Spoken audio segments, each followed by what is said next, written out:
what can I get started for you today? Bananas away, regular? And I'll have the rip berry, but can I get vanilla oat milk and I'll add spinach and ginger? And can I substitute the raspberries for strawberries? Also add the chia and hemp seed, and definitely have the power booster and the collagen booster. And can I get that blended twice? Wow. For Alicia, Custom Chaos? One of a kind. You're one of a kind. Booster juice, freshly made, your way. Corryn. Good morning Corryn. and welcome to Championship Sunday here on Curling Stadium in Edmonton. My name is Jim Nix and I'm joined by Terry Corbin on second mic and Rory McCusker handling our cameras and production this morning. We're set to begin quarterfinal action here in the Saville Grand Prix, and Terry's going to tell us a little bit about who we've got and how they got here maybe.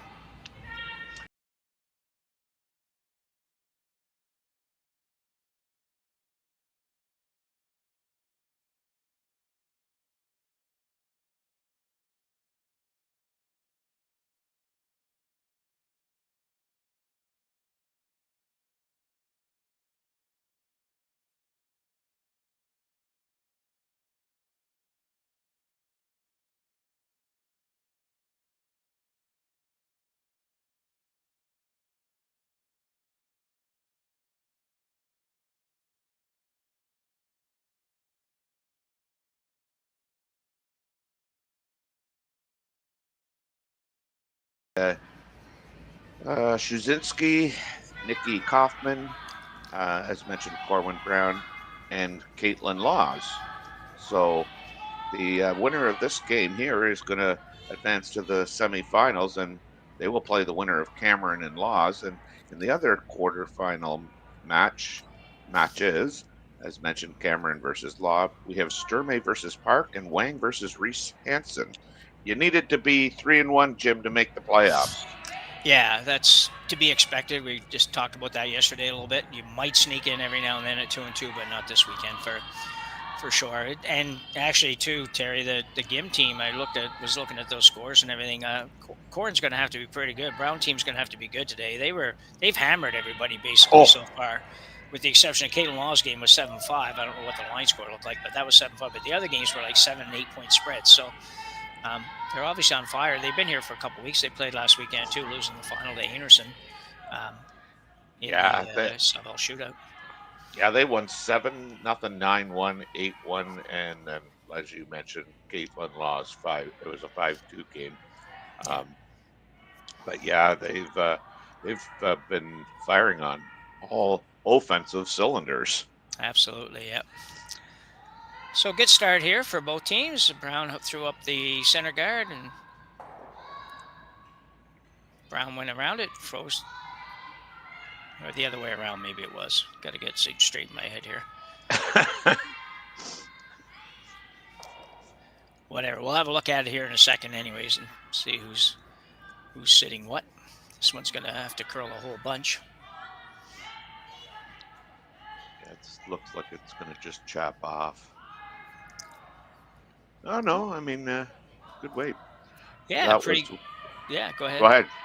That was a pretty good start. 3 rocks, everybody basically on the button pretty close, and draw weights there. So yesterday when doing the GIM game, their weight was fantastic. They gave their opponent nothing.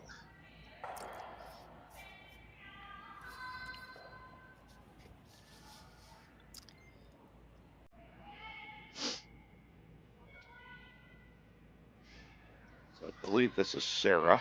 It is Colton. Sarah Colton, yeah. Originally from up north.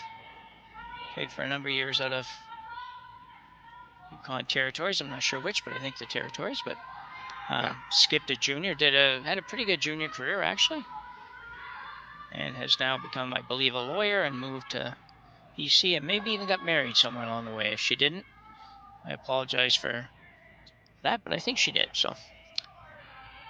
It's always easier when they keep the same name, except for the fact that you don't always know for sure if you're... That's right, yeah. What happened, yeah. When the name changes, you might not know who they are, but you know they at least got married. It's like, well, I don't know what her original name was, but... Yeah, so and go ahead. I'm just going to say, we were talking yesterday about how the Gim team, the two, we were wondering, we were sure they were sisters. We were sure they were twins, but we were looking for a little bit of help from our audience there. Just nice shot. That's a dandy, yeah. Just to get a confirmation on that, and we never did. So no, and we're not going today either because, as we talked about a little while ago, it's almost midnight now in Korea, so there's not going to be a lot of help coming out of that. Out of Uijeongbu, Korea, this team plays out of. Corryn Brown plays out of Kamloops, out BC. Yeah, that was a good shot. Could have been, if it had been able to hold it just another little tiny bit, she would have cleared that yellow one out. But still, pretty intense first stand here. Yeah, that's what I mean, I noticed that yesterday. Like, Gim was more than happy to, play these quiet shots. And it's not saying that they couldn't play the other shots, but they seem to have a preference for, those quiet waits and come-arounds, and executed them very well. Yeah. And as you said, I think Corwin's got her hands full here today. Not too bad right now, but no. Always look at these situations and say, okay, who's going to blink first? Well, Gim has hammer here. I wouldn't be surprised, and probably wise to do what she's doing, and that is to try to clear up a little bit of what's in front. She's only a shot away or so from having a situation where she can't get to the shot block. One of more and more left-handers we see in the last couple of years, throwing some weight. Yeah, I want to say that's a pretty good shot. Yeah, it is. I do want to say that the second and the third are left-handed. Or or do I have the wrong team? I can't. Oh my gosh. We're gonna know shortly. So I know it all starts. The very next shot. Yeah. All starts to blend in. Yeah. Yeah. What you play?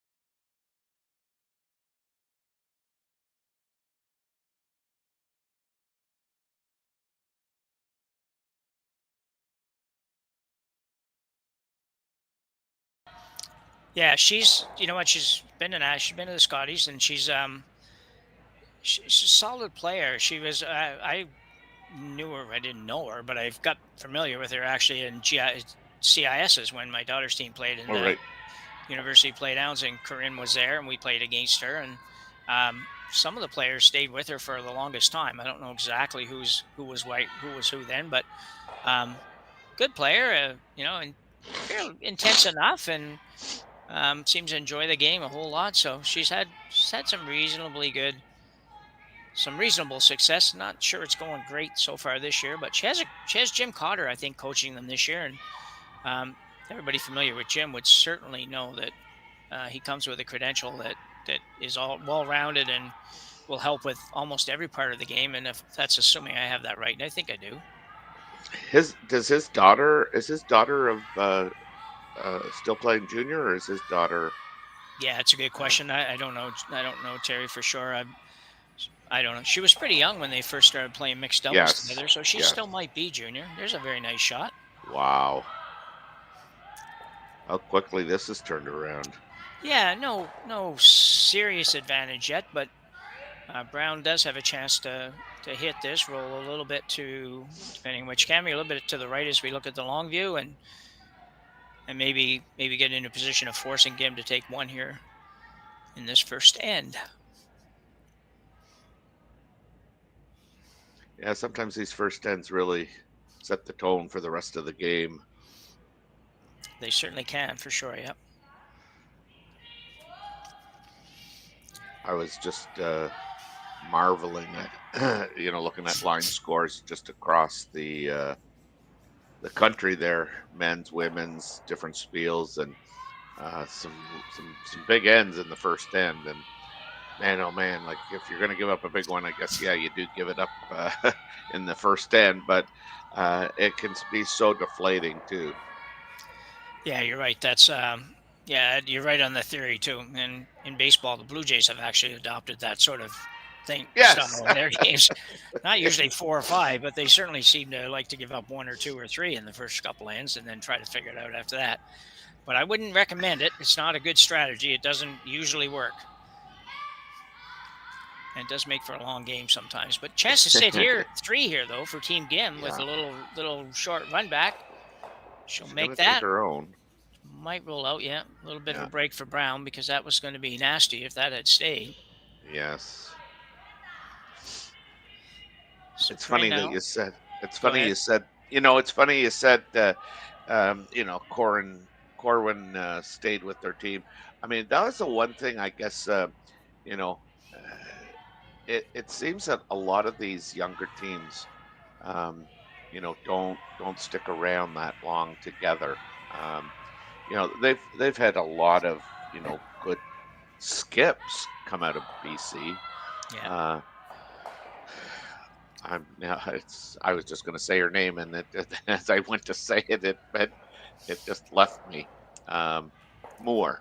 Not Linda Moore. Linda Moore. Yeah, Linda Moore, like a long time ago, and Yeah. she was a staple. And then, oh my gosh, I can't think of her name either now. There's a few. Kelly Scott. Kelly Scott, yeah, but the one before Kelly. Kelly Law. Kelly Law, thank you. She was around and knocked on the door for the big prize, and for a couple of years, I believe she won it 1 year. And yeah, she left the game pretty early. Yeah. So Gim now sitting 1 with a chance to.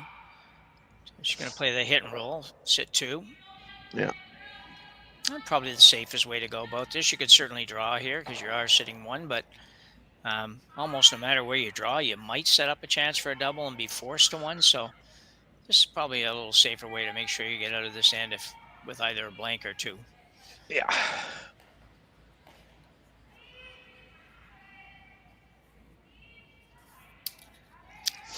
So Team Gim, looking at the numbers here, Team Gim is actually ranked 6th in the world right now. Yeah. And Corryn's ranked 23. I don't know for sure what that's based on, if that's just this year's results or if it goes back into last year. I have to assume it goes back into last year. There haven't been enough events so far this year, but that's the ranking we have, and I trust everything that the boys write on our site. So, well, and Gim, they've already qualified for the Winter Olympics, okay. So they will be there. Nice shot there. So Corryn now has to think about playing a hit on the back one, maybe try to roll a little bit, or maybe going for the double. I don't think the chances of making a hit or roll that she can't remove are very good. I might take a shot at the double here early. What are you doing, Terry? You old draw master, you. Yeah, well, no, I'm eyeing that double for sure. Yeah. All and right. you're going to have converted. to talk me We've out got of him it. converted. Yeah, we got you converted. Awesome. Well, you said yesterday you could still throw it pretty hard. So, and yet this one could use, if you were playing the double here, you could use a little bit of weight on it. And Corryn's going to opt for the hit and hopefully roll behind that. And if she makes it perfect, it could be difficult for Gim to remove. You'd like to, if you're going to roll anywhere but dead behind, you probably roll a little more than less here, Terry. I think probably I'd like to force them a little bit out to the wings to play that come around hit, maybe. Yeah, Hit it and first. in playing this, I mean, I think you ideally you would love to, kind of sneak that thing underneath there, but you just don't want to leave the exact same shot. No. She might be real close on this. She needs to curl a little more. Not quite enough. Yeah. Nice try, actually. Just needed about another half, maybe an inch of curl, something like that. You can just see by the way they played this whole end, though, that you know this is why they're kind of undefeated and they're really kind of trouncing some of the teams. Yeah, They've just executed steady. really well. Yeah, super steady. And we see that from a lot of the Asian teams. They all sort of have the same demeanor. They smile a little bit, have some fun with it. You don't really know if they're losing badly for sure because they just don't show that. And it's and they don't lose badly very much anymore anyway. I think there's 3 or 4 Korean teams in the top 15 in the world or something like that. So hit for 2 here for Uijeongbu. A tiny bit in out, but I think she should be okay. She doesn't have a lot of weight on this. Trying to make it curl a little bit. Yeah, right on the nose. Bang in the nose. So a very solid first end here for Team Gim, and they will take a 2-0 lead here as we go to break. Be back in a minute. Hey, Ben, what's the odds?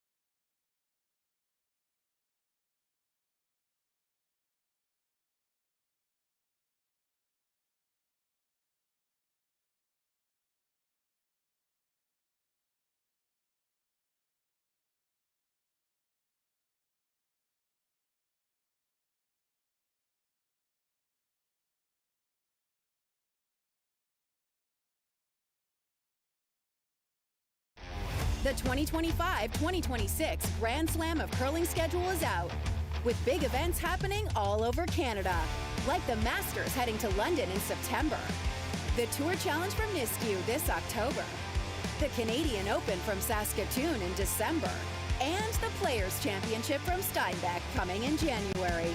Early bird weekend and full event passes on sale now at gsoctickets.com. Let's rock.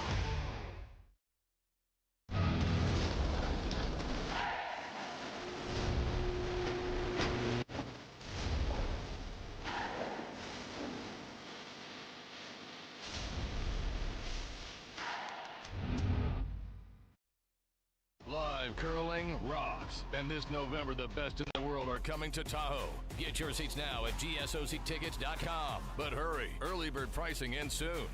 So she's been around for a while, yeah. So we're back, and Inji Gim put together a pretty solid first end, Terry, to manufacture a 2. Very solid. Just like their execution, like their decision making, when to kind of move up front and start removing some rocks, and like you said, a pretty solid deuce. Yeah.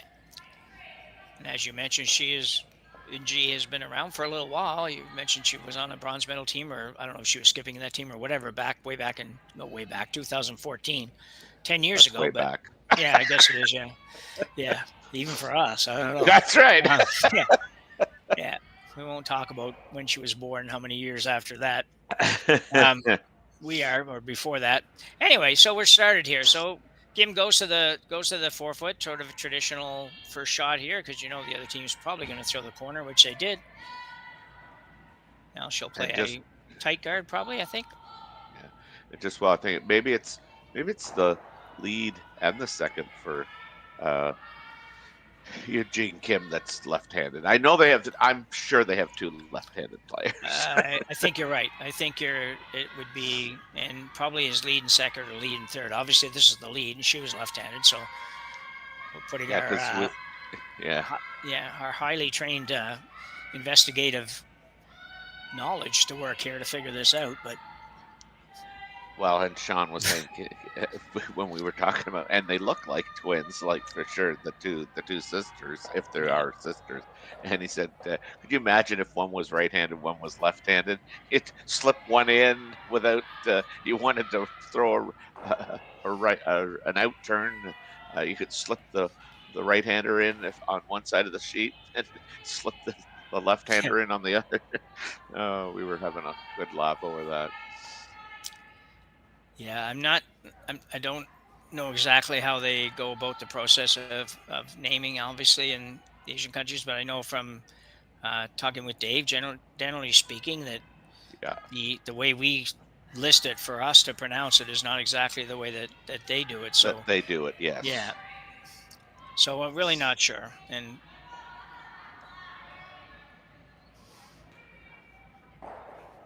so good start for both teams here.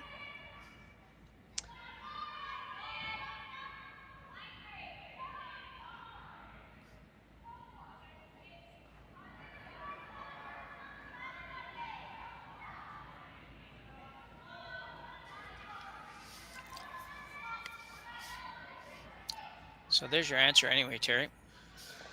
Yep. Yeah, the front end are both left-handers. We don't know if they're sisters, but we do know they're both left-handers. And my guess would be that they might not be sisters. No, the second and the third are sisters. Oh, I second and forgot. third, right? Yeah. Oh, yeah. right. Yeah, Okay. yeah. Yeah. Oh, yeah. Right. I'm on the. Get them written down the wrong way here. So Corryn Brown will now try to play the freeze, the yellow freeze on the red in the 4-foot. Not a lot of room to work there, but if you can make this one good, you can be in a pretty good position.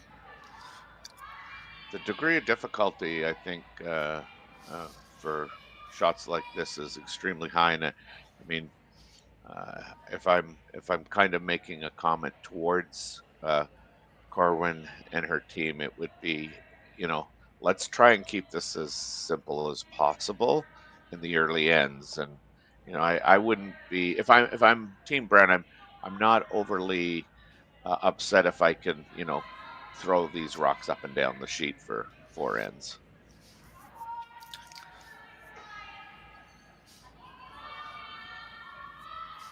So Sarah Colton now, second stone for Team Brown.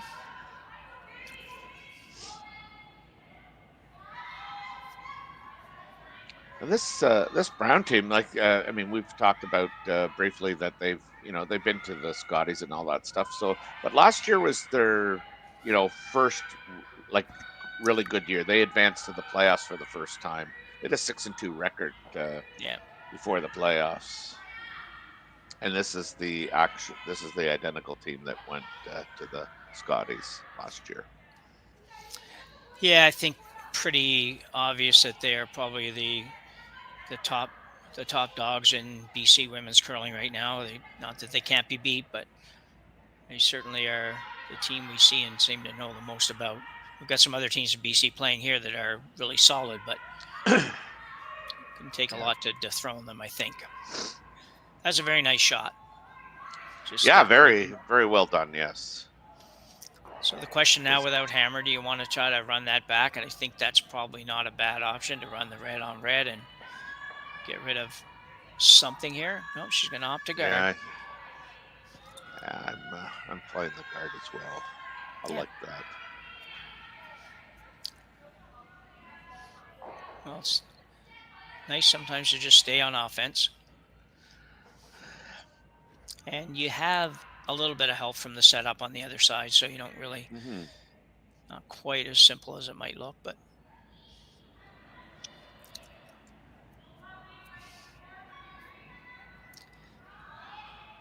So Sujit Kim with her final rock here in the second end.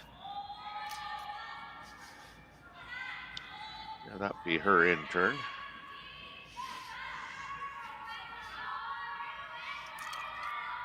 We're really trying to carve this thing over, and they've done it. That's a good throw. Just about where she wanted it. So Brown now will run something here. Yeah, she has to clean this up a bit. Ideally making this double peel here. Yeah. Red on red. Yeah, because you could run it straight back. You'd get eliminated rock, probably sit whatever, 2, 3, 4, but you still may never be able to get at the shot rock.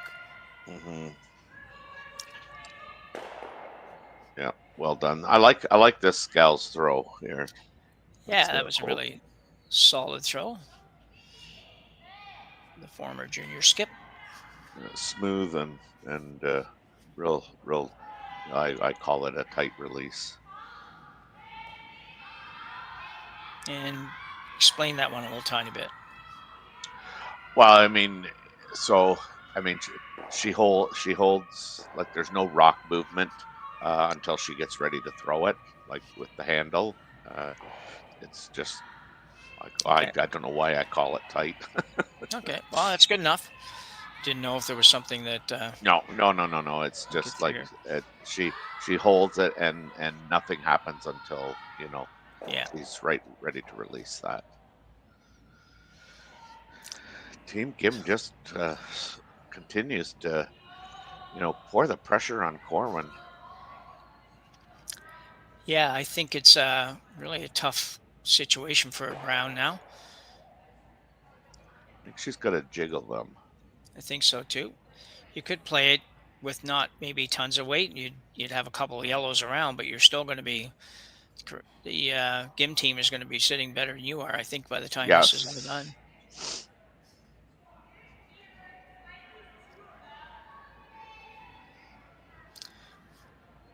So you mentioned Sarah Colton a couple of minutes ago. Terry and Shasha has 10 Scotties appearances right from back in 2014 right up until 2025 last year with obviously the BC squad, but she did play out of Yukon and Northwest Territories for Yukon for her early days from up until 2017, then the NWT from 17 to 24. So she's been has a wealth of experience. For sure. And she's only 32, so it's not like, what's 2014 was, what's that, 21 years ago? So she played her first Scotties at 11? No, 11 years ago. 11 years ago. Okay, that's much better. That's not very good math, Jim. I just feel older than that, so 11 years ago. So she played her first Scotties at 21 and played almost every year since then, to be honest. So yeah. She missed 2016 and missed 2021 when everybody missed it. So yeah, that's a. They've elected to play this, out-turn come around, and I mean, I gotta admit that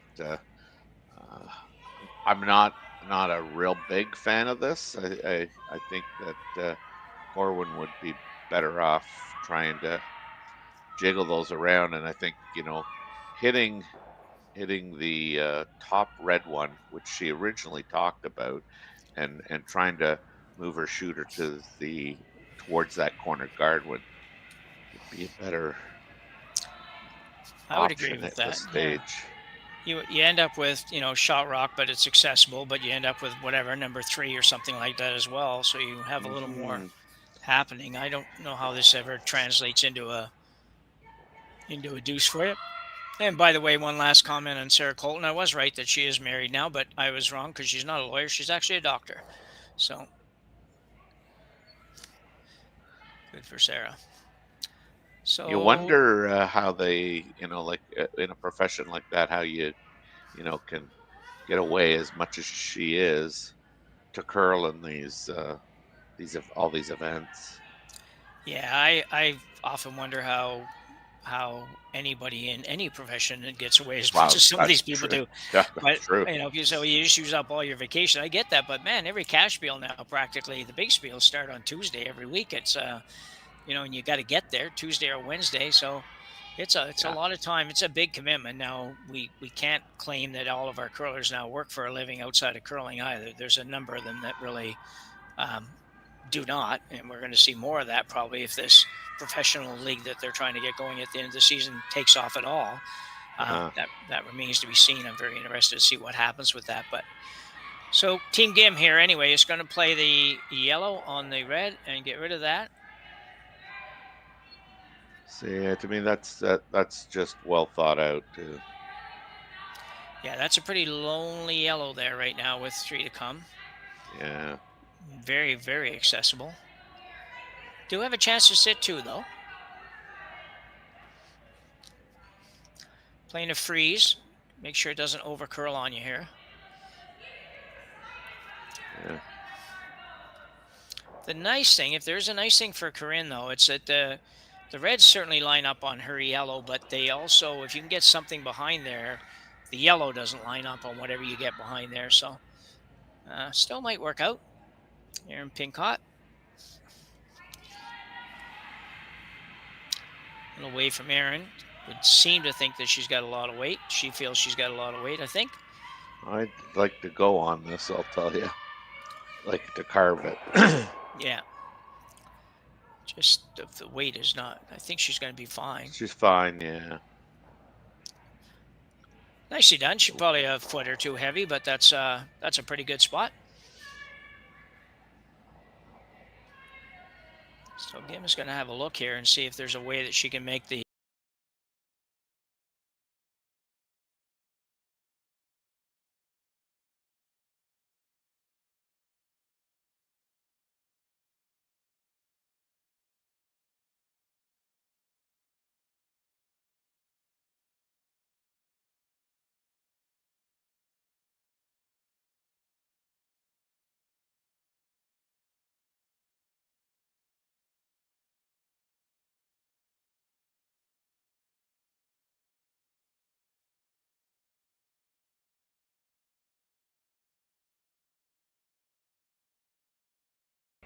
couple of, yeah, like a foot or something. maybe Yeah. a foot and a half, yeah. Yeah.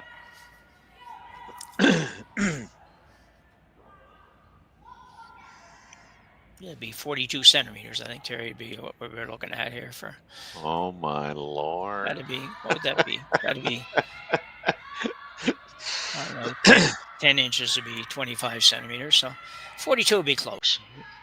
I'm still in the imperial, Yeah. the imperial stage. Minji Kim now playing a little hit and flop with this shot. She looks like she's got it just about where she wants. Might be going to overcurl a little bit. No. Wow. Yeah, that's really good. That is a nice shot. Yeah, and that might be exactly what she was doing. I think we both thought that she was maybe going to try to hit a little higher than that and have her shooter, have the red one stay a little closer to the center line and the shooter maybe guarded. But regardless, that's pretty darn good. Although I think Brown can get it. We're going to have another look at it. Take this, Tara. Yeah, no. So they're just trying to hit the high side to ensure that they drag that the red one that they're that was frozen. Just trying to make sure that it goes in the right direction, and it was never kind of going like we talked about. How many centimeters, Jim? You'll have to help 42. me out. That'd be 42. It actually rolled significantly higher number than that. But That's right. That's right. Yeah.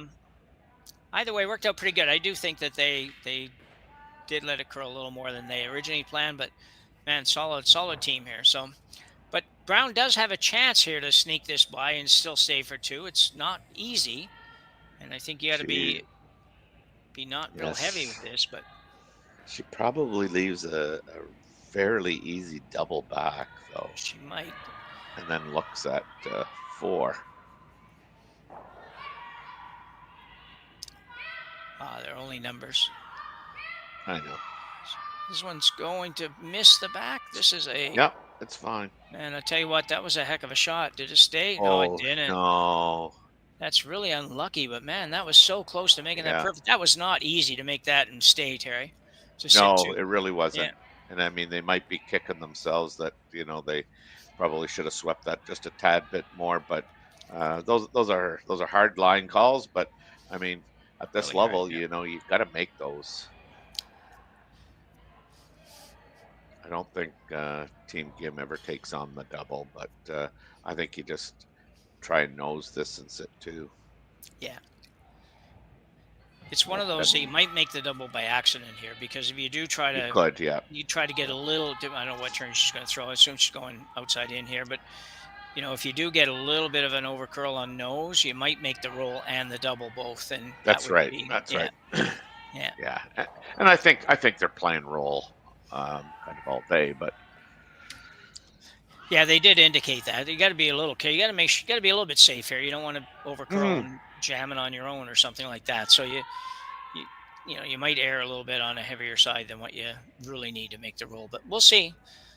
These teams seem to just like, well, this is what we're going to play, and we throw the weight to make it, and we don't need to talk about what might not happen.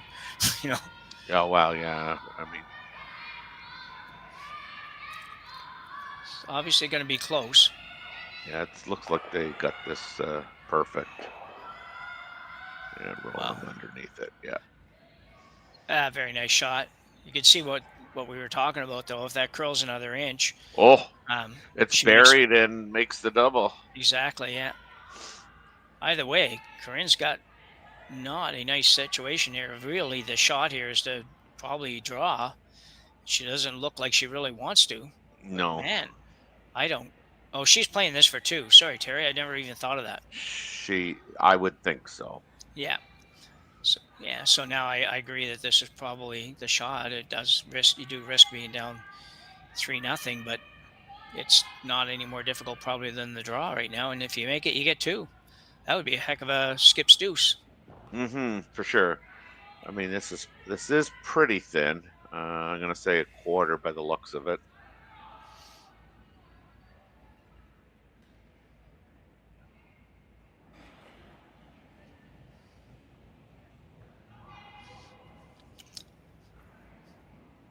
Corryn always has that little odd sort of way of watching the rock go down, finding sideways. This has got to curl a bunch. Might not make contact. Oh. Not good. Not good at all. No. Got lucky, to be honest. I don't know how many she gave up. Looks like going to give up 2, but man, that's unfortunate. That was so close to being really good. But as a result, Team Gim will pick up another 2.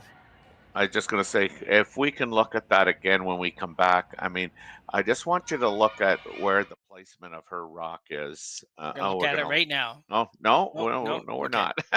We were, okay. I mean, she just doesn't have it under her nose, like maybe it causes that in out. Sure. Okay, we're going to go to a break here as we finish the second end, and Team Gim with a fairly commanding early lead of 4-0 over Team Brown.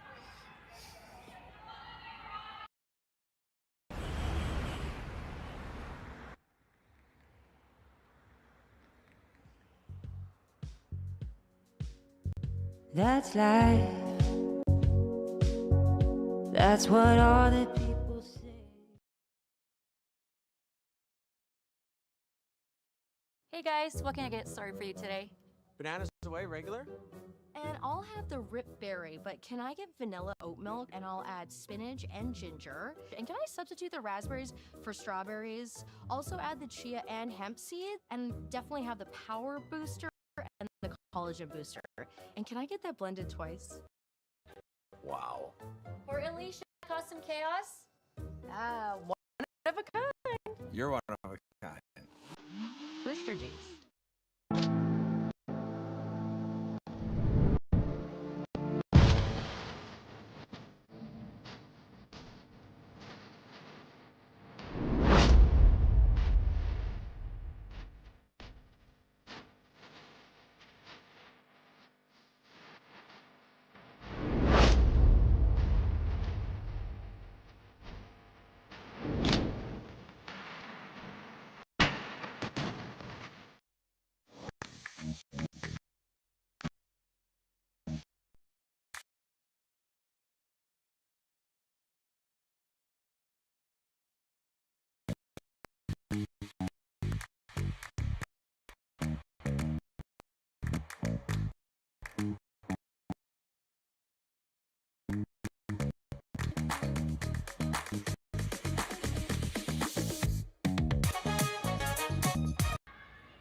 Handily 7-0. 7-0. Yeah.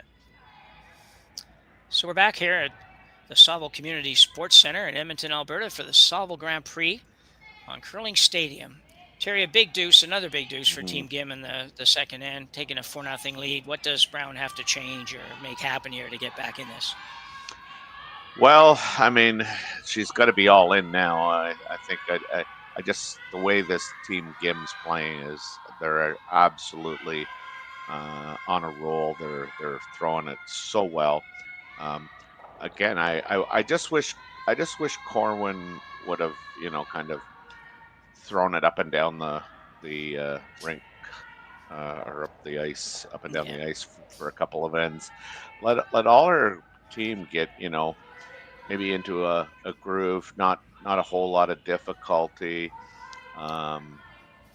They've shown that that they can play. Like I mean, it's not a question of can you not play, but I just think when a team's playing as well as they are, like Team Gim, you really have to kind of keep the percentages of your team up, and last end is more, or this end's more of the same of the last end is you have the hammer, and we're just playing around the center ice.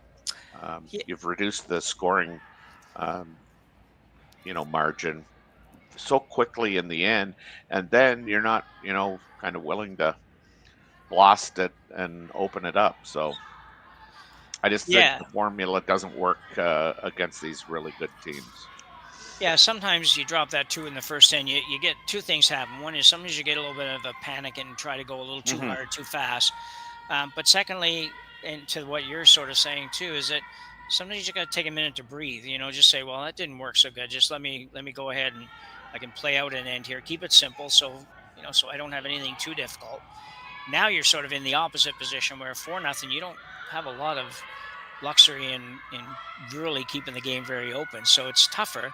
I will say I've seen enough of Corryn Brown playing that this situation doesn't rattle her too much. I think she's got the nerve and the confidence to play this kind of game, but it's tough when you're down 4-0 and the other team, as you say, is making pretty well everything, and you're just I like opening this up. I don't think she has a lot of choice, to be honest. I think you're right. I think it's got to do something here, whether it's just a little hit and flop to the rings, get another rock and play somewhere so you have some numbers at least, and go from there. Can't quite tell how far apart those are, but they don't look very far apart. I don't know how she's going to play this and not just take her own out. But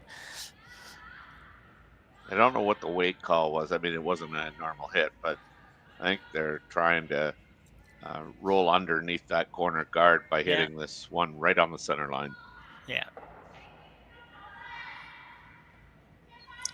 Maybe jiggle stuff around a little bit. Yeah, that looks like maybe a little bit more. That's what I was thinking. I think you could probably throw this with a back line to hack kind of weight and move a few things and maybe set up some better angles. But she's going to hit the top one and roll under, maybe. Got to get it on the ring. She did. Okay. That's a very good shot. Yeah. I don't know for sure if it's a solution, but it's a very good shot. If it ever goes another few inches, I'll stay in that inches mode. Thank you. I'm more considerate than you really believe. Anyway. 2.54 centimeters in an inch. That's all I remember. Yeah. In my career as a golf course superintendent over the last few years, we didn't have a choice but to kind of make some conversions. Still measure in yards, but a lot of other stuff was in grams, milligrams, and centimeters and stuff like that. So looking for hitting a roll here, double actually for the Gim team. And she's close. Oh, jeepers creepers.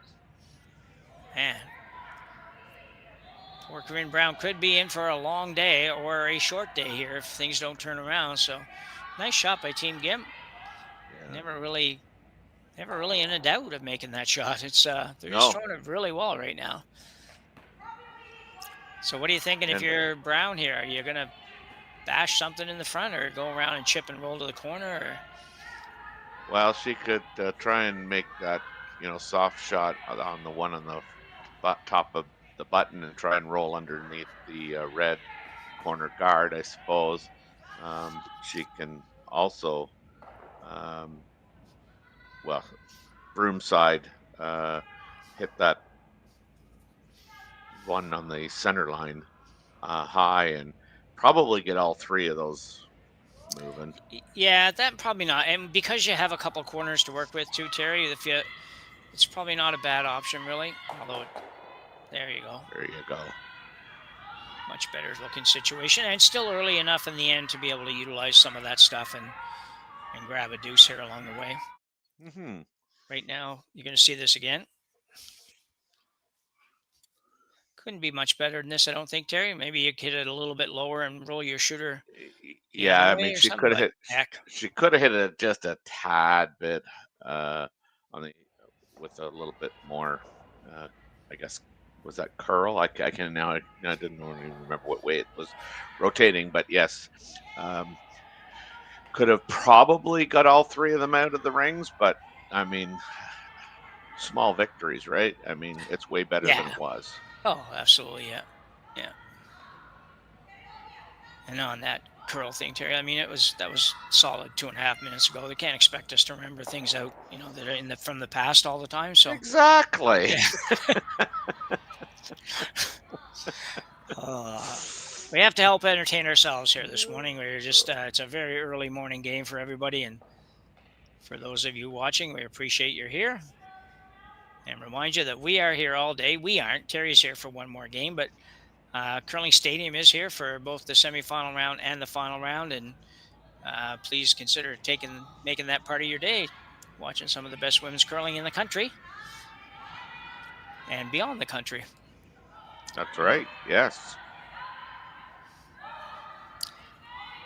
So Dean Gim not playing any defense here. They could have considered hitting the yellow one, but they're like, well, we got this going pretty good. Why don't we just put it in the 4-foot behind that one, which they did. A little deep, but yeah, and I think this gives Team Brown an opportunity. It does.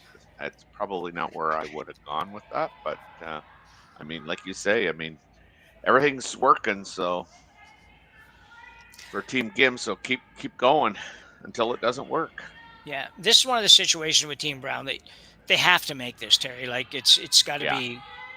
You kind of got to break there when that slid back, and actually it helps you way more than it helps them. And you've got to come down now and make a good shot here and put yourself in a decent position to score for starters and have a good chance at 2. This is maybe a little hot.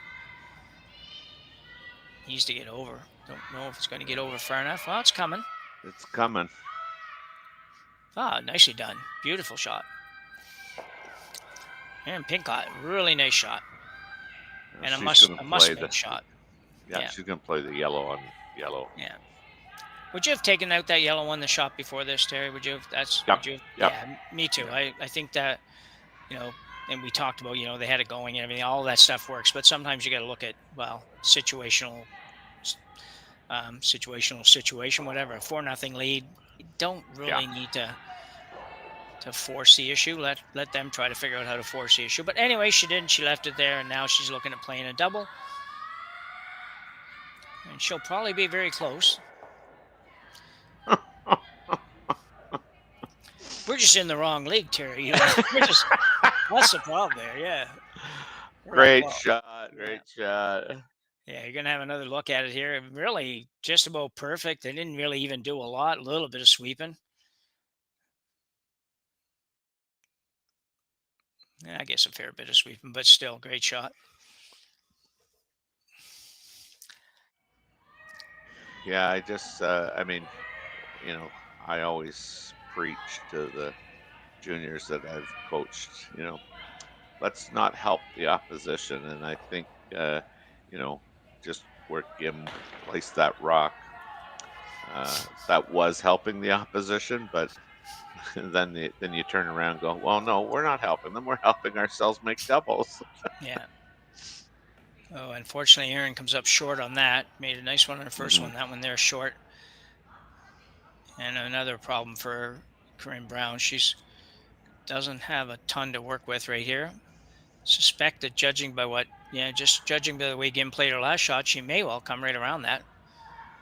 I wouldn't be a bit surprised to see her do that.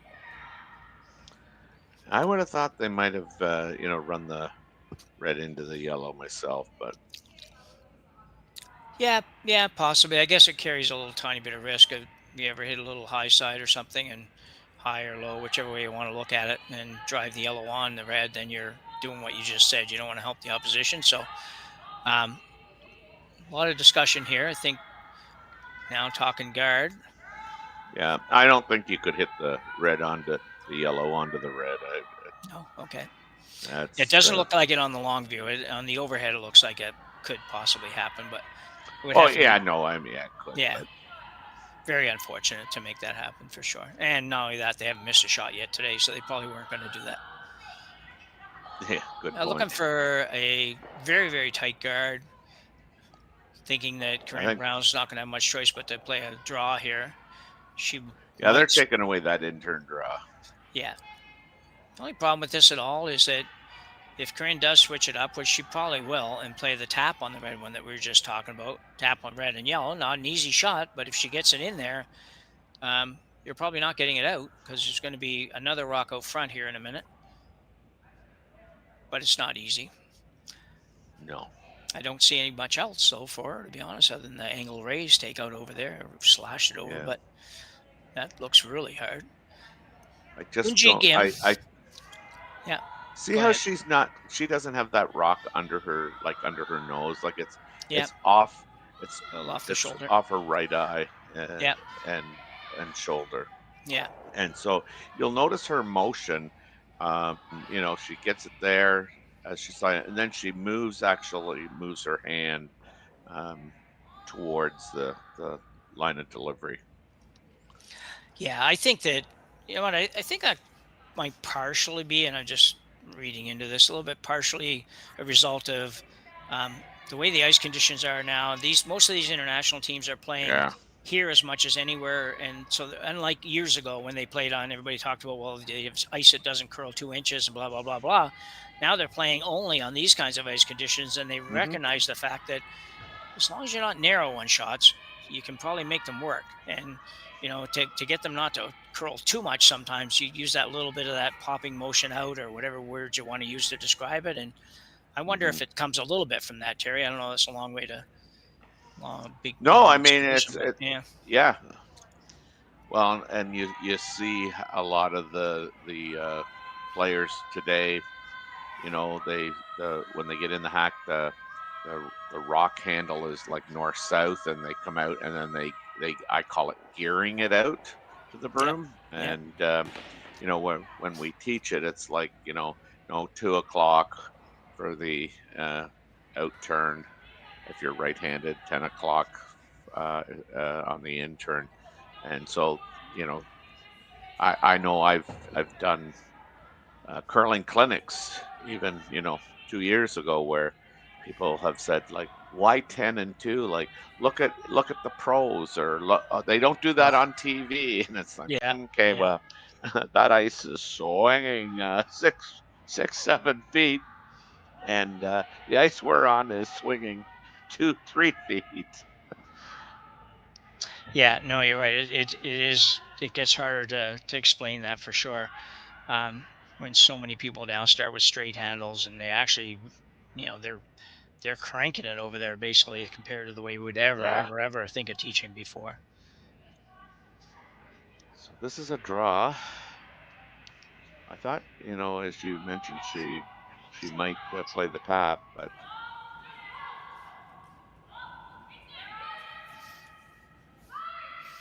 yeah, I think she's going to try to tap this she one. is playing the tap.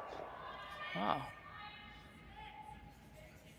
Well, I'll tell you what, that was a heck of an effort. I have to assume she was still thinking she might be able to get 2 by playing that shot, but man, that was hard. I can't help but I felt like the little tap on the red on the yellow would have been an easier task. Maybe not result with a shot for 2 or 3, but you had to get one in there. Now you go right around. Yeah. There are at least a couple of yellows in there right now, although I think they're not exactly sure where they are. I don't know if they're 2-3 or 3-4 or what they are there, but I guess you're probably not ever going to go count the red on the left. So yeah, I do think yellow is 2. Number 2, yeah, I think so too. Yeah.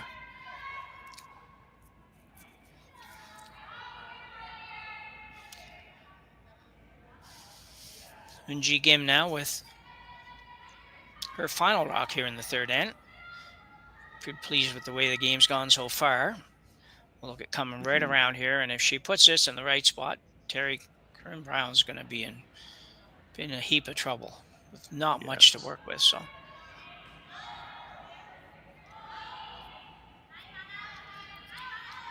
girls are not doing too much with this. Okay, here we go.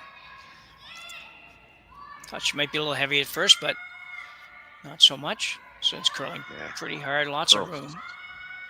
Curls so hard there at the end. Looking for a little bit more of the house than she's going to get, but still pretty darn good shot. Second shot. Is there a possibility of a triple for 3 here? There is. There is. Wow, that would be a dramatic change in things, wouldn't it? Mm-hmm. A really hard shot, though, we will say. First of all, triples are never going to be easy, but there's a lot of easier ones than this. So, but I think the bottom line is it's there, you know. Well, yeah, and really, other than playing the tap for 1, which isn't very easy either, this has the return on this is pretty big if you can make it. Mm-hmm. And if you make it, even if you make it and don't get the triple, I can't quite tell what it would be, but I think you're still going to score at least 1, maybe 2, if you make the double and roll over the top of the other rock. But yeah, I mean, it's hard to tell whether that one on the very back is 3rd or 4th shot. So we'll see. First part of the plan is to make sure you hit both these reds, and then see what happens, I guess. So final rock here in the 3rd end for Corryn Brown. Really needs this one.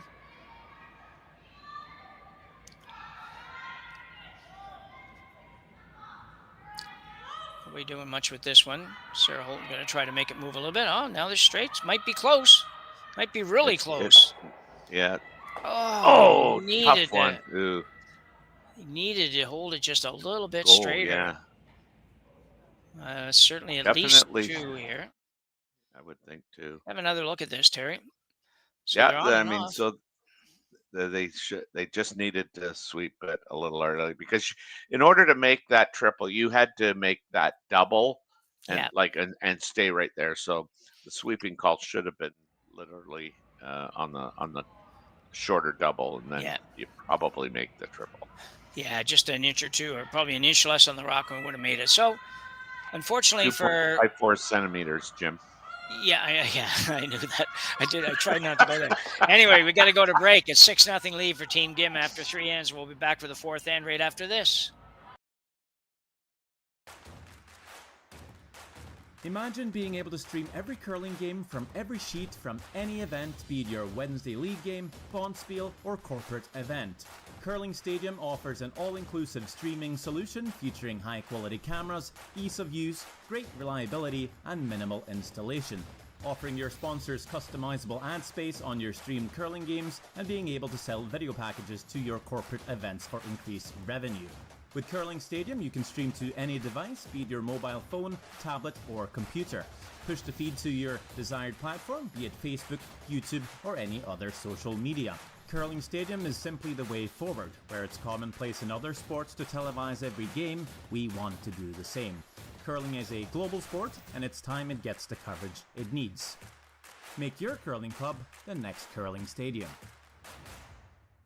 The rock faces around Lake Tahoe are legendary. But this fall, new ones will emerge in the Tahoe Basin. Pullman, Mowat, Gushu, and more. November 4th through 9th, the Grand Slam of Curling's first ever event in the U.S. is coming to Lake Tahoe, where the greatest rock stars on earth unite for 6 days of incredible curling, celebrity appearances, and après curl parties you won't want to miss. Get your tickets at thegrandSlamofCurling.com. Let's rock. Such a good 3rd. Yeah. So we're back here for end number 4. We've got a 2 and a 2 and a 2 on the board for Team Gim. A solid 6-0 lead after 3 ends of play, and really not much change as far as Team Brown. Terry, they got to try to get on the scoreboard, and even a 2 would certainly be helpful. And usually when you're this far down, the opposition, it will almost give you 2. Like, you don't have to do anything spectacular to get 2. The trick is to get more than 2. So. Yeah, and the math doesn't work anymore. Give them 2, take 1. Give them 2, take 1. Give them 2, take 1. That math has long been thrown out the window here, down 6-0. Yeah, absolutely. It doesn't work in metric or imperial, actually. So, Well, see, we've kind of educated people, and we're trying. We're trying.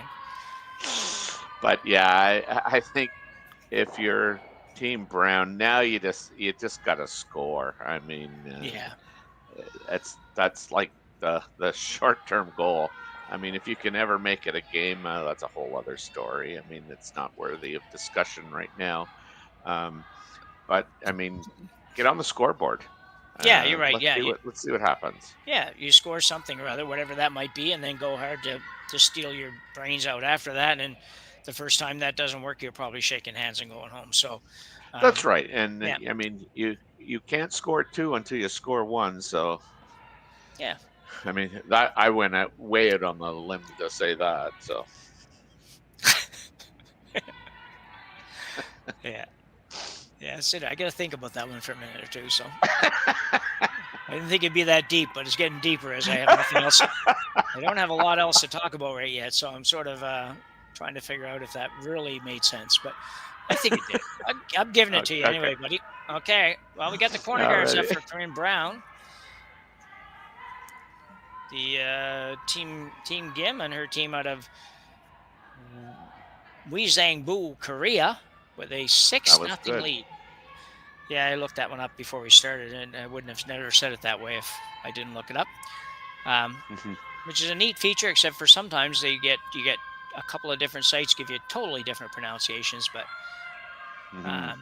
everybody's in bed in Korea, so nobody will be writing to us telling us, that's not how you say it. So, well, I'm telling you, like all you have to do is look in the chat. It's full of I'm just guessing Korean individuals that are quite active in the chat today. Yeah. Okay. That's interesting. I can't read it, but okay. Well, that's part of my problem. I don't have anything showing up in the chat. Anyway, that's our problem. We'll figure that out after. So a nice guard here for Team Gim. Unfortunately for poor Corryn, she just needs one of these shocks to be a miss, like a full-out miss, and give her an opportunity. Now, every shot is difficult. She doesn't get to play very many basic shots here. I know. And you know, like in reality, you're playing from behind. Nothing's kind of working.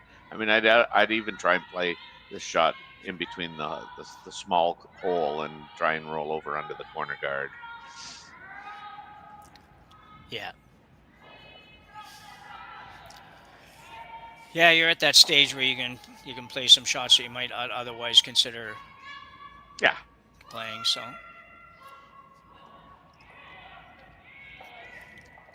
just gonna sneak this one by, trying to make some contact. It's not going to roll far enough, unfortunately, but it's there. It might cause a little bit of problem for Team Gim.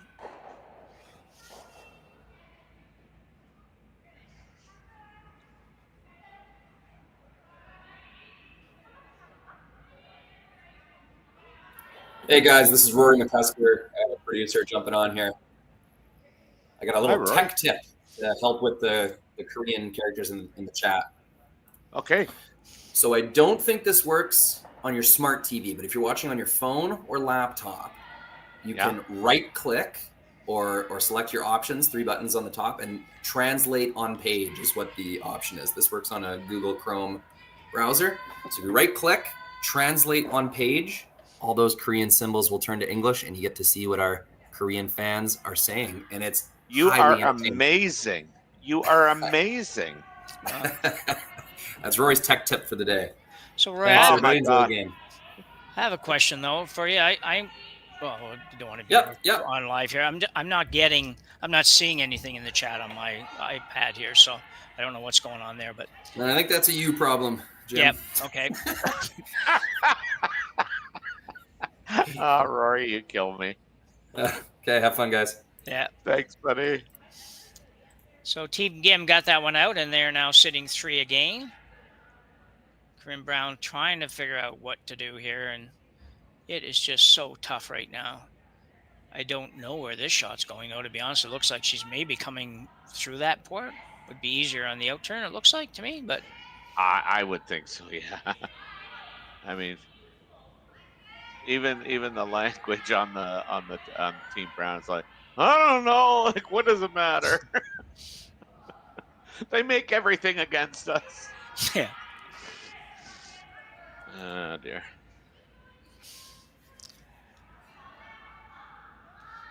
Well, yeah, Sarah's looking at another hit. His problem here, and I understand where Corryn's coming from, is that she really doesn't want to be playing a lot of hits, but just nothing seems to be working. But I still think it's an out turn through the hole, maybe a little chap and roll on top of the rock on the edge in the 8-foot.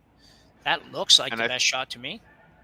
Yeah, and I think that's what Sarah is just saying. You know, like we're better off playing through the hole. Yeah. Well, as we mentioned earlier at the start of this, the winner of this is going to take on the winner of the Cameron and Laws game, and Jimmy has mentioned there that that game is ongoing right now, and it's Team Laws with a 5-0 lead, playing the third now, end. Right? Sorry, 5-2 now. Yeah, playing the fourth with okay. Laws having hammer. So yeah.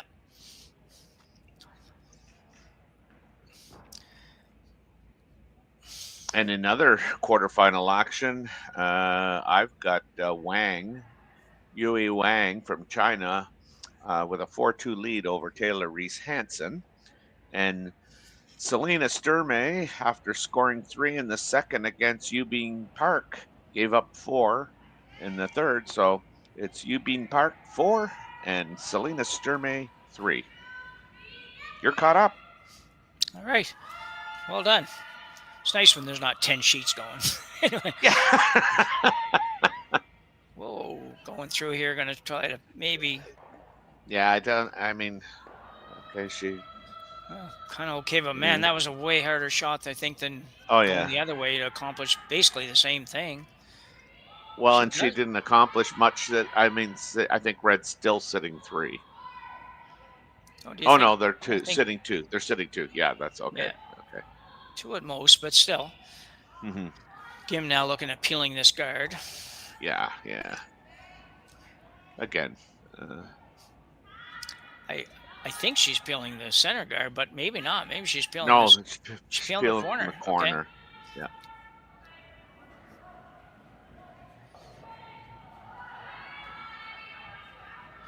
They're technically so sound. Yeah. It's going to make contact here. We'll get rid of that. I don't know. I like Corryn's situation better now than I did with that one there, to be honest. Just play this shot in here, freeze, and yeah, I know. She might be able to play herself into having some kind of shot for a multiple score at least. Might not be 3, but certainly 2. And they're looking for 1.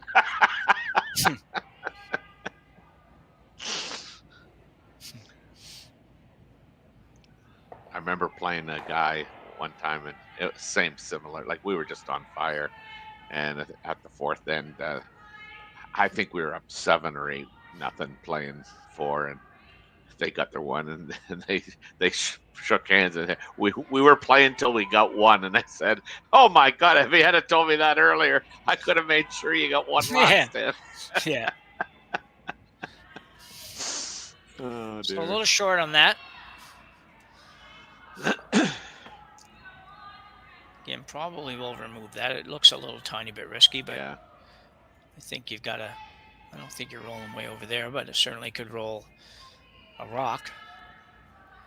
Even just don't even roll at all. It's not bad. Yeah. Yeah. Why would you roll all the way over there? You got rid of a corner guard, so you had access to that. Yeah. Third stone now, Minji Kim.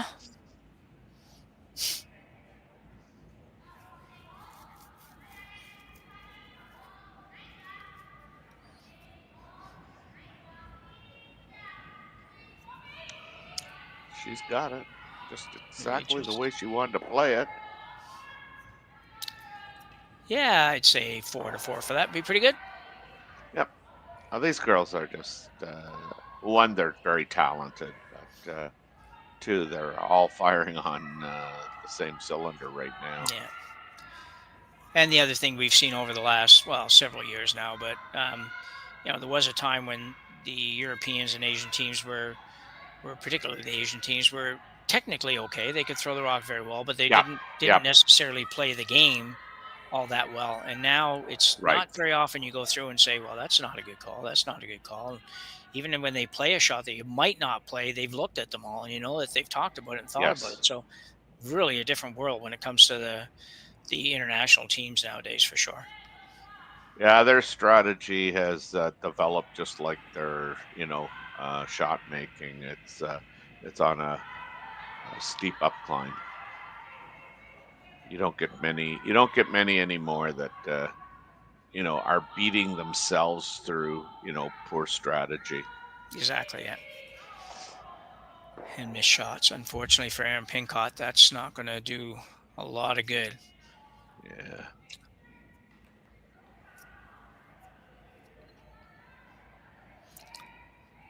So Gim having a look here to see if she wants to hit this at 5 or just be happy sitting 3 or 4 or what. It's just yeah.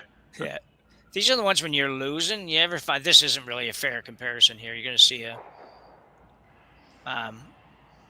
it's not exactly the same, but sometimes when you have one of those games and you're getting beat pretty good and really the other team just doesn't really have to do anything, and then they spend 6 minutes trying to figure out whether or not to sit 3 or sit 4, and you're like, come on, you guys, it's 7-1 for you. Like it doesn't really matter how many you sit, just do one or the other, right? So I've had some games like that. I hate to admit it, but I have had the odd game like that where it's like, what are you guys talking about? Holy cow. I know. Yeah. I think we've all been there. Yeah. I hope so. I was worried I was going to be the only guy that was like that. So. And I don't have enough years of curling left to make up for all of that. So.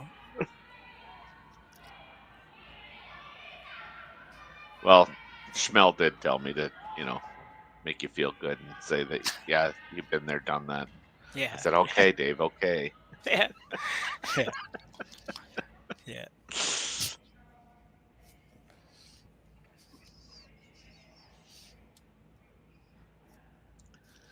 The old days. I remember when those days not that long ago when you used to go on the ice and know you're going to win like 95% of the games you play in the club without really even having to do anything spectacular.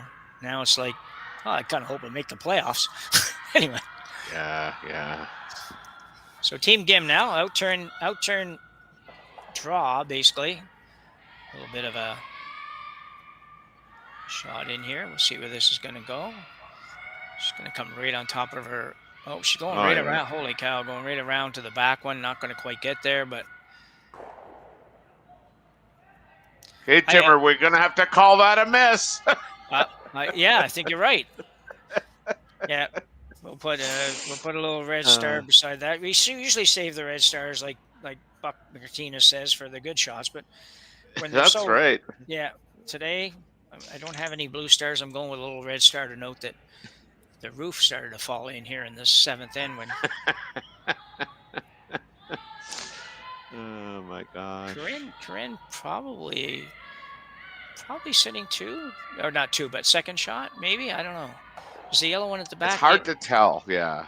I think the yellow one at the back is closer than any of the reds. I think. Yeah. I do. Just let me check. I do too. So it's just for me. It's a question of, is it 2-3 or just 2? Oh yeah, good question. Well, just switch glasses here, so we'll tell you in a minute. Could we have the Jeopardy game theme, please, Connor? Oh, Connor's on the other sheet. Okay. He might come back if you put in a special request. So Jim Cotter now going to have a conversation with the team here on this timeout.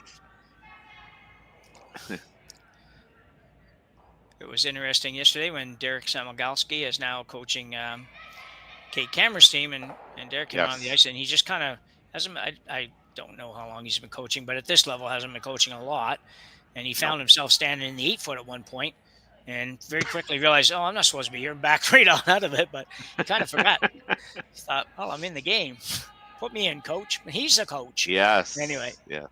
this is interesting, though. I don't, they might be trying to figure out how do we manufacture more than 2, or at least Yeah. 2, and it's not. I think if you hit this, I don't know. It's hard to if you make the double almost on the red, biting the button, and your own yellow. I think you're going to be sitting 2. See, I think the one on the center line that year, I don't think you can move that one. Unfortunately, they have to play this one because I think the red, if on the forefoot or on the button, it's going to come off either the red or it's going to come right back on the yellow-red combo there. My apologies on that. I was actually looking at the overhead where that long guard is not there. So it was much easier if you're playing that shot than it is. That's right. Make it now when they put that red rock back. So anyway, okay, yeah. One thing about it, they did a nice timeout. Wasn't like a overly extended lot of options. Jim, I think, just pointed out what he thought you could do, and the girls bought into it, which makes perfect sense. I was like Jim Cotter as a curler and as a person, and I've never met him personally, but he's very talented. So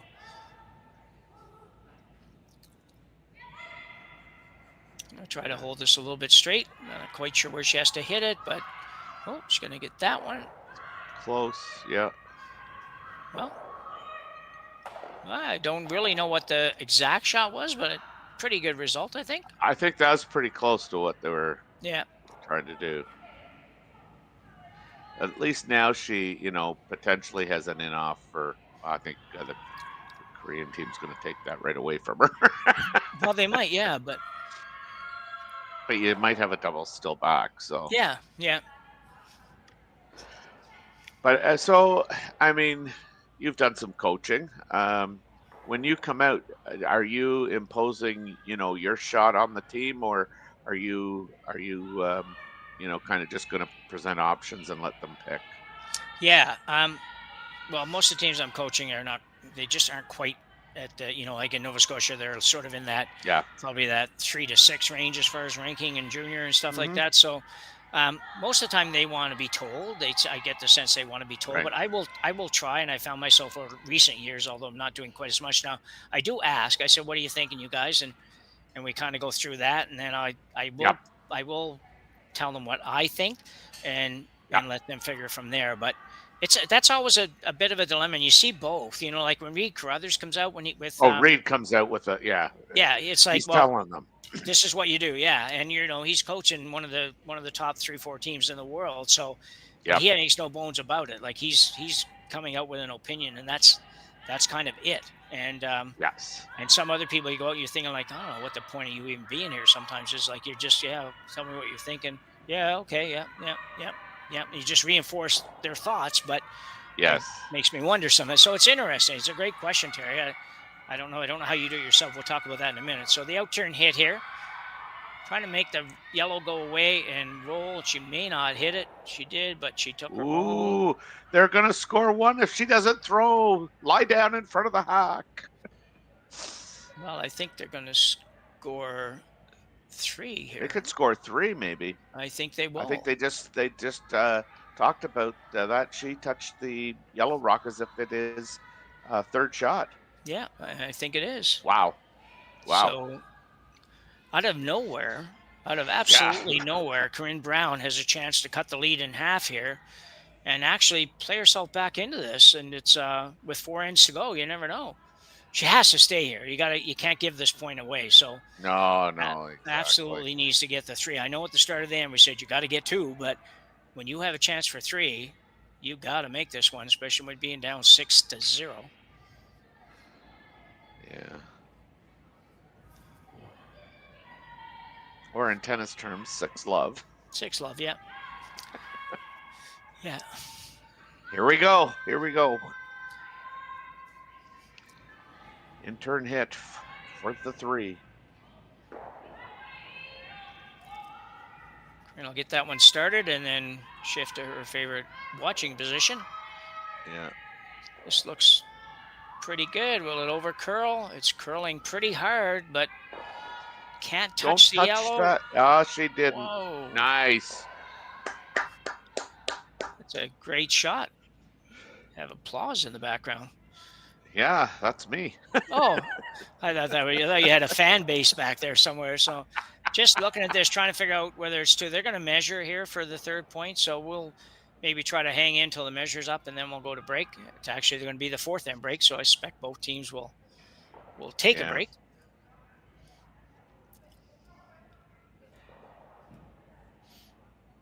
Yeah, you have to think that Team Gim handed that end to Corryn. Yeah, I feel like that, and I don't know what exactly they should have did differently, but they just, just kind of went to sleep on it, and all of a sudden, like I say, that three really came out of nowhere, admittedly, but still. Yeah.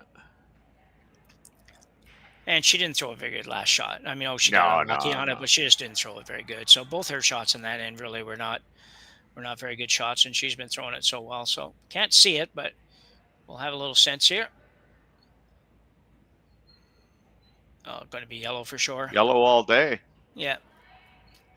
So we'll give them a half a second here, but it looks like a 3 spot, and we're going to make an assumption it's 3 until they get down to hang it up, and we'll go to take a short break and be back with you in a minute.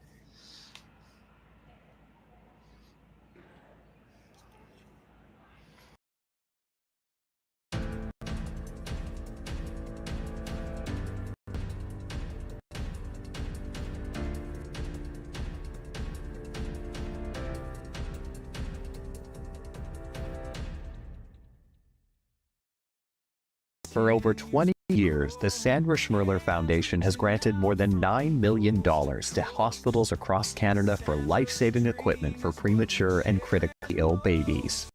In the past 4 years alone, $4 million has been granted thanks to the curling community's incredible generosity.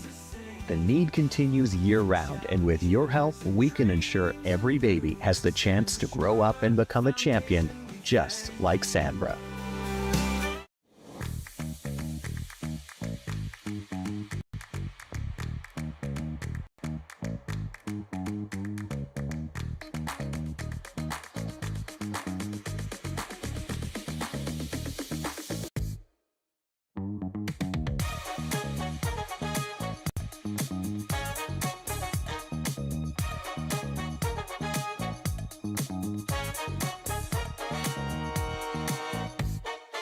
Welcome to the RockShop.net, the official store for the Grand Slam of curling. Whether you're looking for the best hats, stylish clothing, fun toys, or unique accessories, the Rock Shop has it all.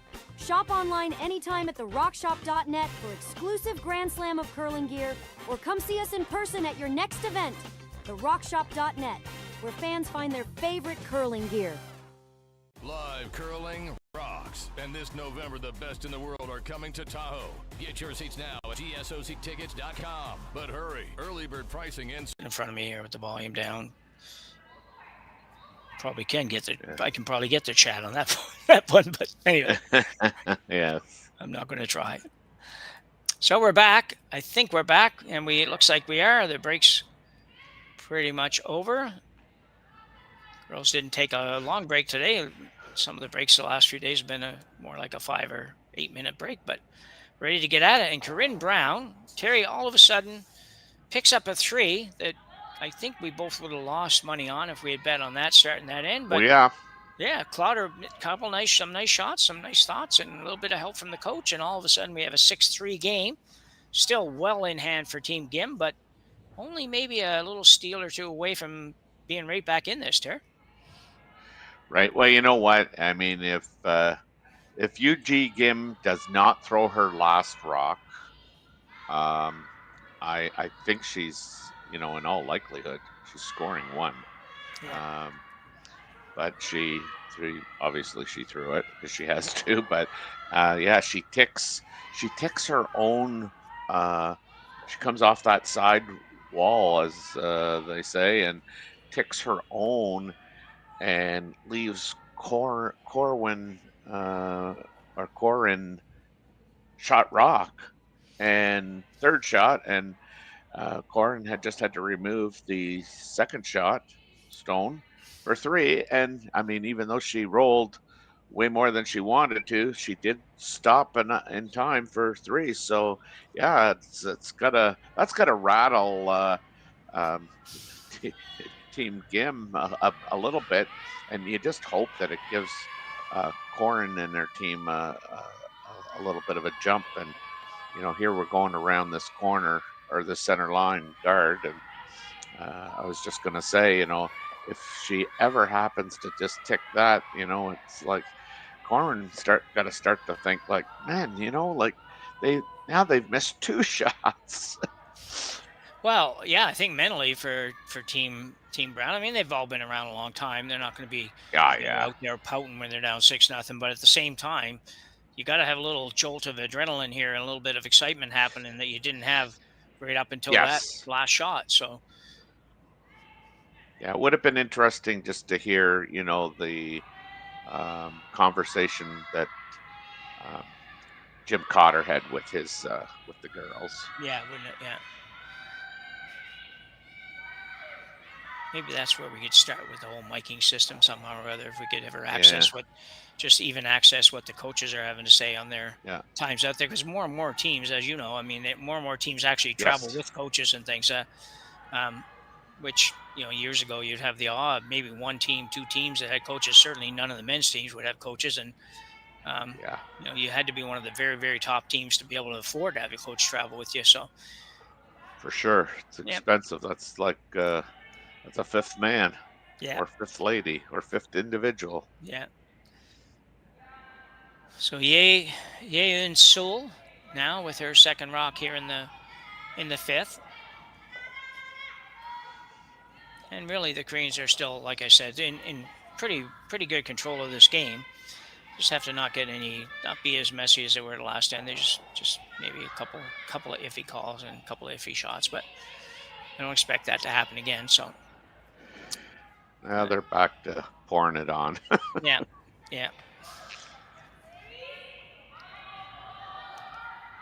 Corryn and her team, they put up the double centers. Yeah, perfectly. Chance to freeze here for Brown.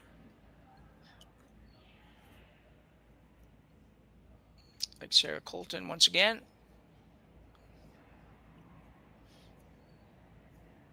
And the doctor lets it go pretty good.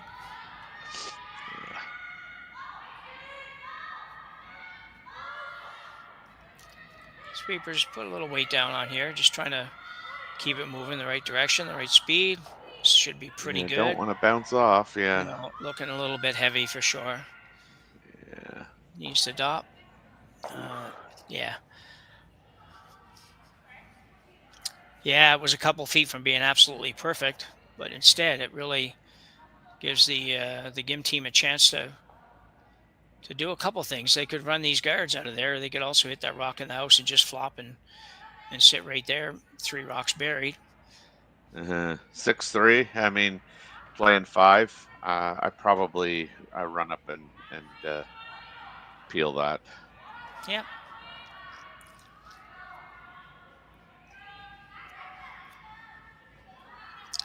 I mean, this is where Corwin actually wants to play.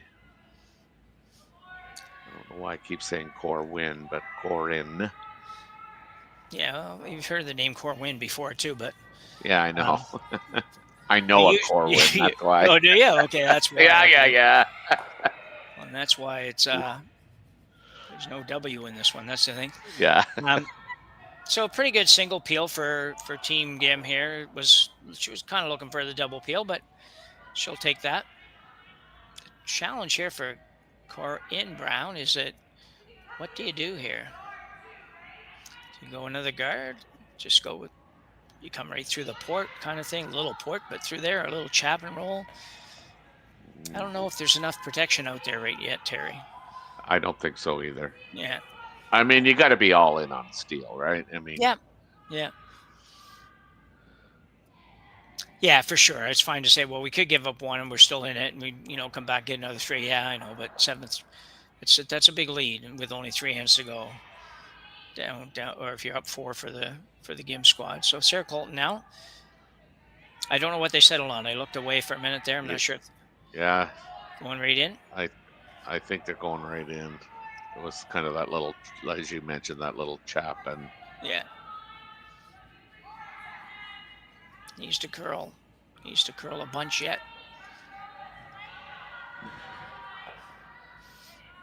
Well, not a bad spot though. I think. I'm still peeling that front, I think. Yeah. Yeah. You could peel the front even into the, whatever way side, the right-hand side, I guess, as you look at the overhead of the red, and maybe move some stuff around, but I'm peeling this. That I'm just trying to peel it get right away. that center right into the yellow. Okay. Like if I catch the yellow on the way by, that's great. But Yeah. I'm calling a straight peel on this. Okay. Girls going hard on this, whatever they want. Geez, are they ever? This is gonna catch the yellow one. Yeah, that was what I kind of saw as a possible bad situation, but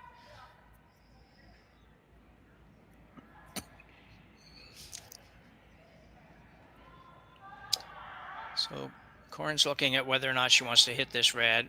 The other option, I guess, would be just ignore that whole shebang and draw around something on the intern side, probably. But the problem is, you really, like you said a minute ago, really you got to be kind of all in on the steel, and if you are, I don't know if this is going to get you what you want. So, but they're happy with it. They're content with 3. Yeah. Again, the danger is if you leave it. I mean, it's going to be a short run or a short top. So, I mean, it's an extremely dangerous rock. But as you say, I mean, by removing it and nosing it, I think you're kind of playing. You're not helping, but you're not making any difficult shots for Team Gim. Yeah. Because she's, I mean, she's hitting, at all costs.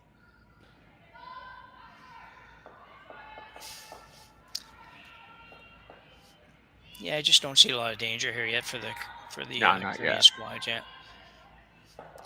She'll look at making a double here and get rid of a couple, maybe roll behind that guard. And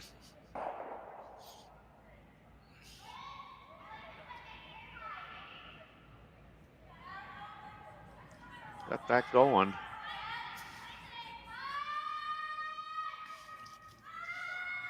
Might just get the one. She does. Yeah. She got that going a bit. Yeah, now I like this, especially. I mean, you could remove the red ones and catch it right on the nose, but I guess, like I say, I think you got to be all in on stealing, because that 2-1, 2-1, 2-1 math doesn't work. No. But it comes closer than it did before the last 10. Anyway. It most certainly does. Yeah. I have to get that little calculator back out and see. Well, maybe it does. Anyway, we're playing the draw here. I like the draw too. It's unfortunately going to be on the guard and short. Not going to do much really to help out the brown squad. And Pinkot's struggling a little bit. That really wasn't very close, Terry, to be honest. No, that was kind of a real big shot. Yeah.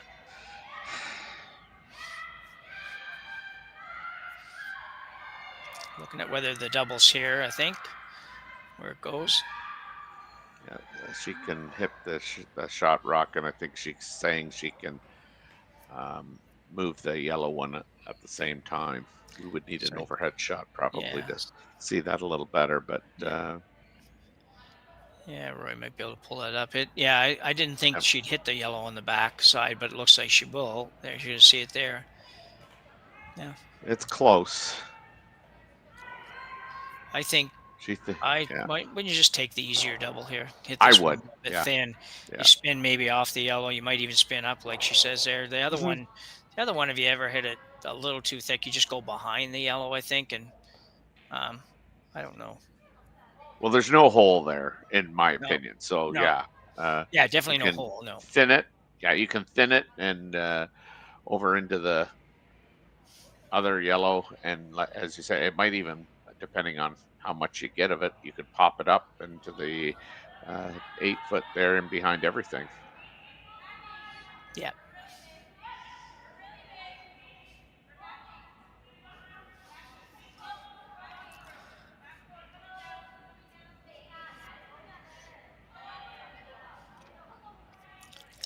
Yeah, she could hit and roll right behind the red, but that probably wouldn't be first choice. But you could certainly do that too. Just don't worry about the double. Just say we're going to roll the other way. We're behind a whole bunch of rocks.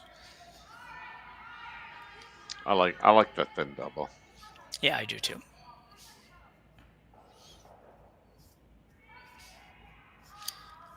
The only risk at all is you just hit it. You almost make it, but not quite. You hit it a tiny little bit too thick, and you go over and you don't end up with shot rock. Brown still ends up shot either there or back on the tee line or back of the 4 foot or something like that. So, but even then, you're not in a horrible position. But, so here it comes. Looks like that's what she had settled on anyway, hitting the rock that's half 12, half 8. Try to hit it, a quarter of a rock or something like that, Terry? It'd be probably close. Yeah.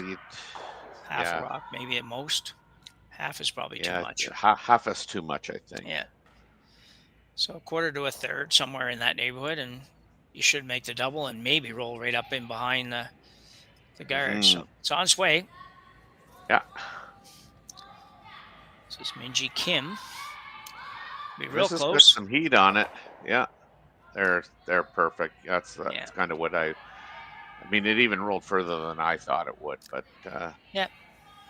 well executed. I think it was a great call. I see here again. I think you're right. Just gets a skinny piece of it too. But there was no hole there. I mean, to me, that wasn't like one of those high risk circus shots that you might play. It had a very high probability of a positive outcome.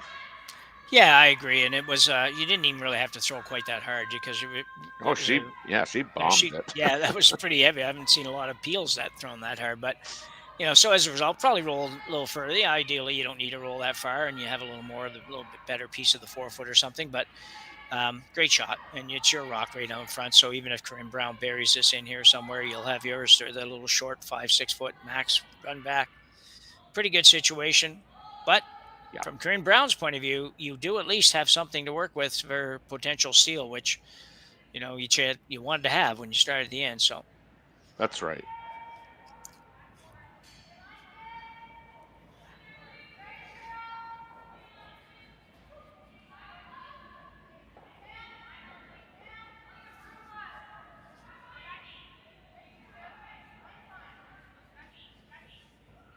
Just gotta bury this. Well, you may not have to be. Oh, that's okay. It finished nice. I think that's pretty good, actually. I think you distanced it a little bit, so if Kim decides to play the run, much harder than it could have been. Yes, it's behind the tee line, all that kind of stuff. But sometimes it's a trade-off, right, Terry? Like sometimes, we got to create a little bit more space here. If we're buried at right where her broom is, she's got a 2.5 foot run back, and with almost no chance of missing it. So now you actually have caused a little bit more concern for Team Gim and what they do here. She might make it and I mean, you have nothing, but that's the way it is. Yeah. And I think the good thing is if she sits on it, I mean, you still have room to get shot rock and. Yeah. I mean, I'd honestly be surprised if she plays the draw, but I mean. Yeah, me too. The only problem with the run back, if there's a problem, is that if you make it, you probably are going to leave a rock in front that they can use. Korean coach out here for a timeout. Didn't see anybody call a timeout, but doesn't really matter. Yeah, they did. Yeah, Yeah, they did. okay. Yeah, and he definitely had his opinion. Yeah. Yeah. Yeah.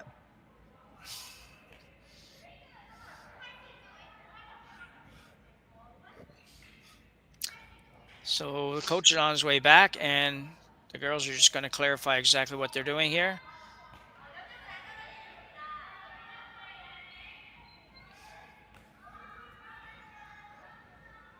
Looks like they're playing the run back. To run back. Yeah, I mean, yeah, probably. I guess in a perfect world, you'd make this, but not make it straight back, yeah. right? Yeah. Yeah, right. Get the shooter to roll somewhere a little bit here, even though it won't be that much, but at least make it make the shooter roll a little bit for you. So Eunji Kim now delivering her first of 2 here in the 5th end.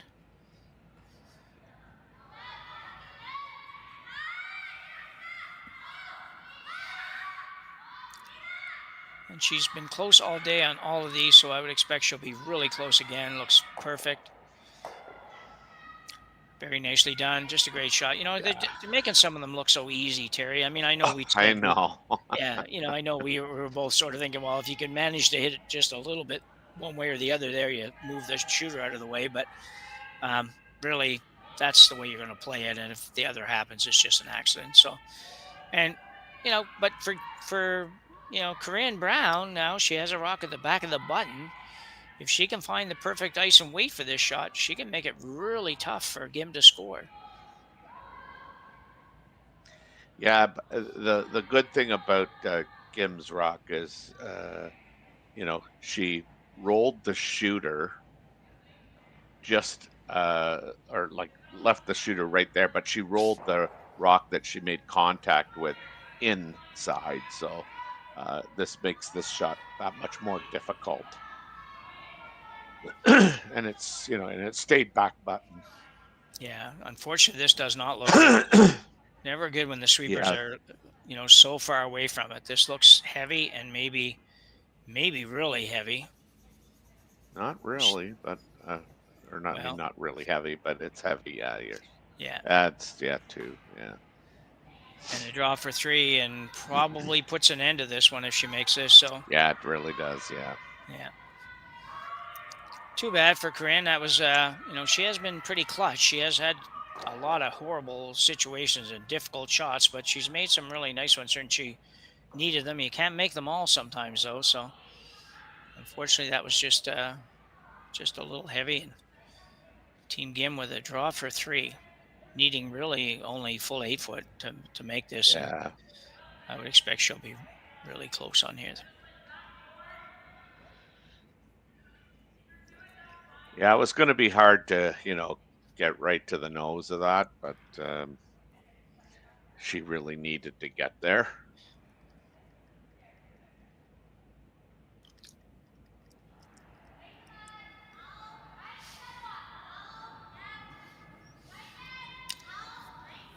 So Eunji Kim with her sweepers Suji Kim and Yeon Seol. Seol trying to make this shot for her and put it right on the tee line would be great. And coming in pretty nicely.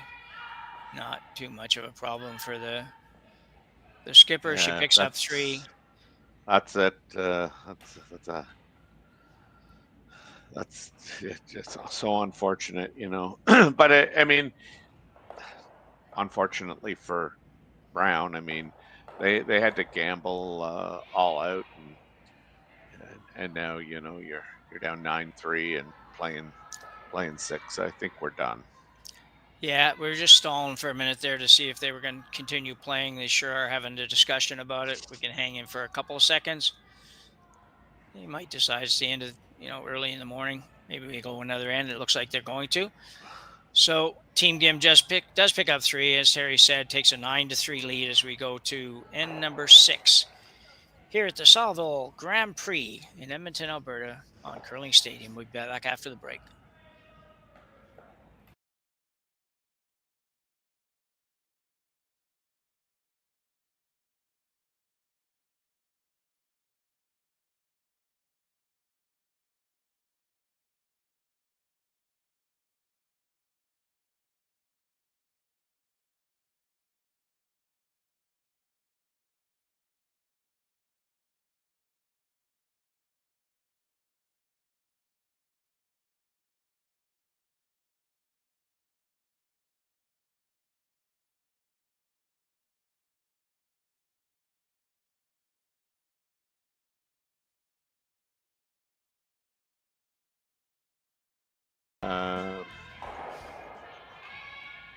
restricted mode. The 2025-2026 Grand says Slam language of Curling schedule English, is out, but it's with not big events translating happening it. So all over Canada, I wonder like the Masters if I heading just to London in refresh the September. screen whether that The helps. Tour Challenge from Nisku this I'll find October. out. The Canadian all. I'm Open still from trying to figure out how to Saskatoon in find any December. viewers. And the Players' Championship from Steinbeck coming in January. Early bird weekend and full event passes on sale now at gsocktickets.com. Let's rock.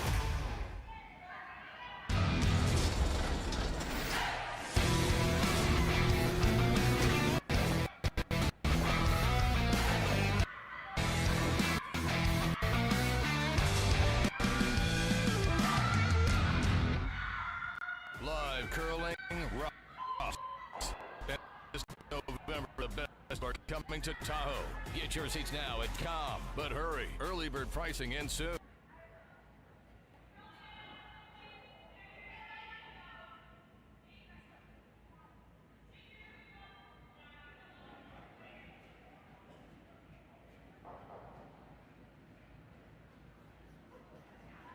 Terry, we thought they might call it a day after that end. What are you thinking with Team Brown? Just looking for a little more ice time kind of thing? Yeah, I'm just going to say, given it the time of the year, it's probably just we have to push the rocks down. We might as well throw them down and shake after this end, barring a four-ender.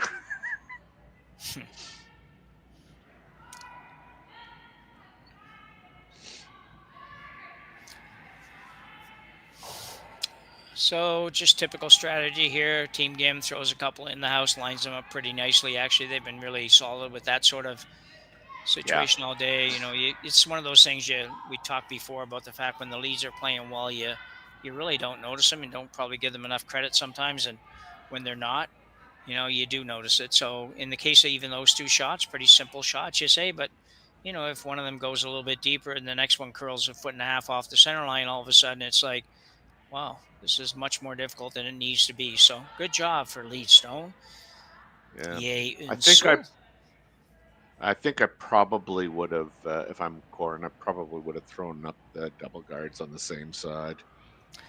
Yeah, you bought into that, have you? I'm having a hard time buying into that strategy. So, but all kinds of people do. So,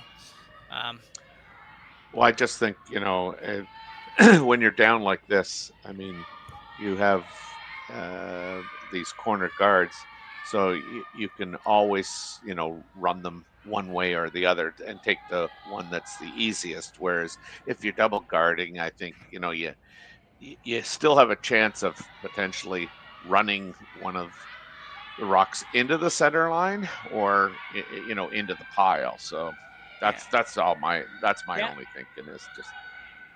Well, that's fine. I appreciate hearing it. It's I haven't really had many of those conversations because I don't play like very competitively anymore. So we don't really have a lot of those kinds of conversations at club level. And I just never quite understand the when and why on the double guards. I kind of get it, but for me, it's like, I don't know. I'm going the traditional split on the guards. And I must be 1 year older or something than you. So I'm just more old school than even you are, Terry. Imagine. That's right. I can't.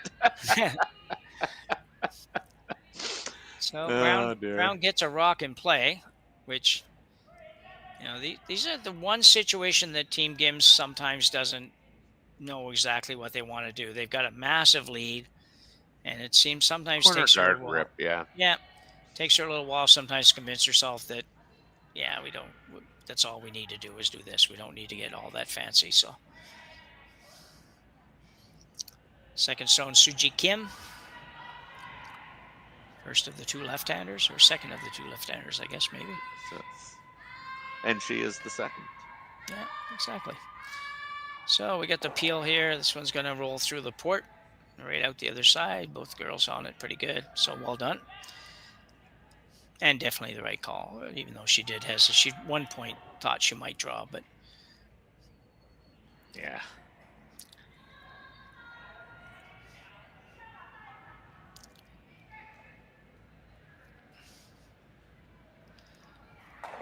So Brown got some work to do to figure out how to score many points here. But the last time when she got 3, we didn't really see that come until almost the very end either. So you never know.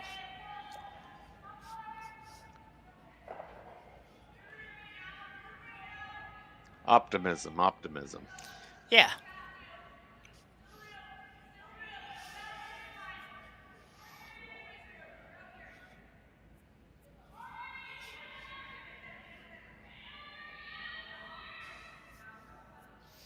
Well, it's a good shot. It is.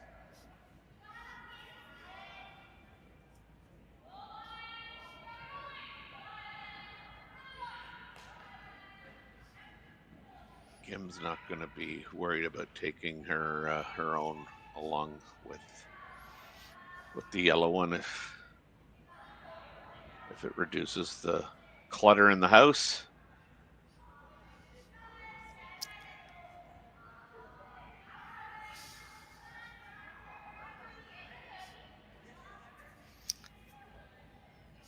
So I have some exciting news, Terry. Exciting news. Probably not to anybody but me and maybe a little tiny bit you and nobody else. But I now have the chat working and I can actually see the messages. And I know there's how many people are watching now. And it really wasn't just 2 or 3 that I was getting before. So nice to see. And you figured this out all by yourself? Well, it depends on how you term figured out. I don't know why. I was going to say, if I was helping you, I would have said, turn them. Are you sure it's plugged in? Turn the machine off. Turn it back on. Those are the instructions I get all the time. Yeah, and I did some of that. I didn't turn it physically off, but I did go right out of it.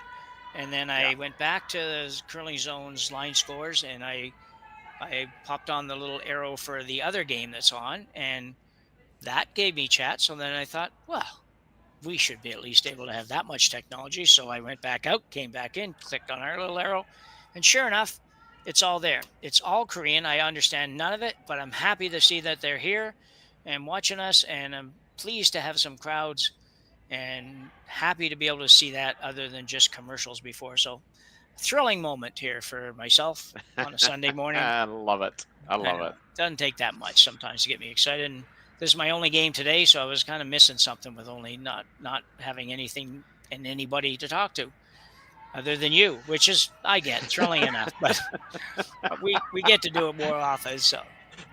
Sorry about your luck. Yeah. Yeah.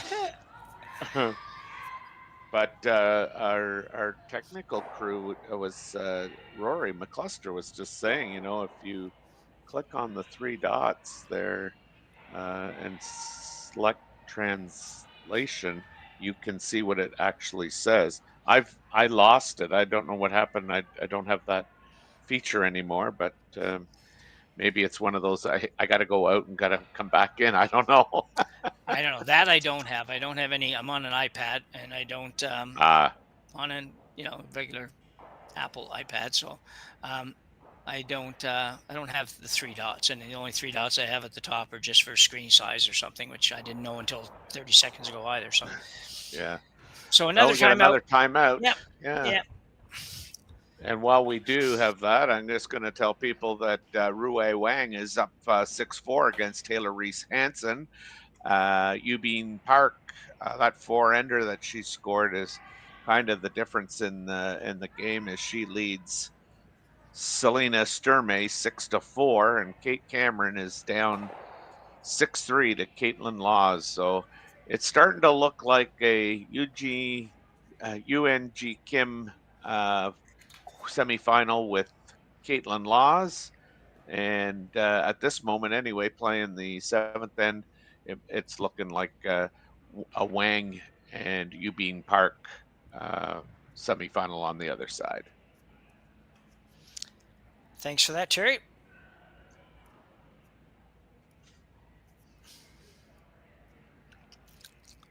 So hard here to even, to try to give your team a little bit of support and information on what to play here. It's just so difficult, and I don't know what they decided on. We'll see here in a minute. Look like some kind of a yellow on red, but it might not be a takeout. It might just be a tap. I'm not sure. We'll see in a second. Right. Oh, neither of the above, just a freeze. Yeah, it just looks like a freeze. Yeah. If you bump it, 5-6 inches, that's not Yeah. bad either. So.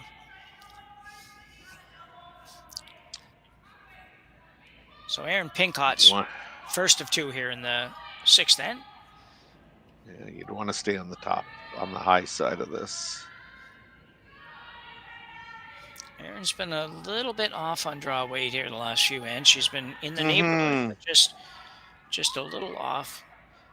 This one's looking a little heavier. Sarah Colton, rather, trying to bend it over there. No, she's going to get there. Got the little hop delivery thing. It's just kind of interesting. Gonna get a base of it anyway.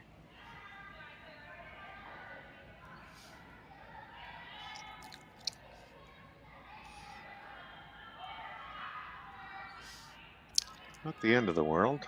No.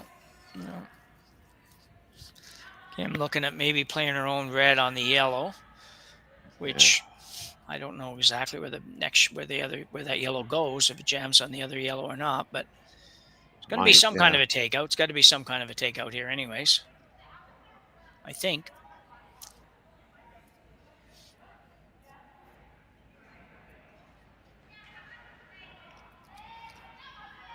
So we got a little red-yellow hit here.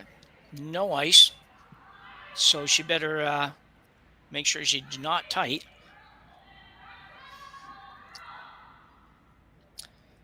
Third stone is Minji Kim.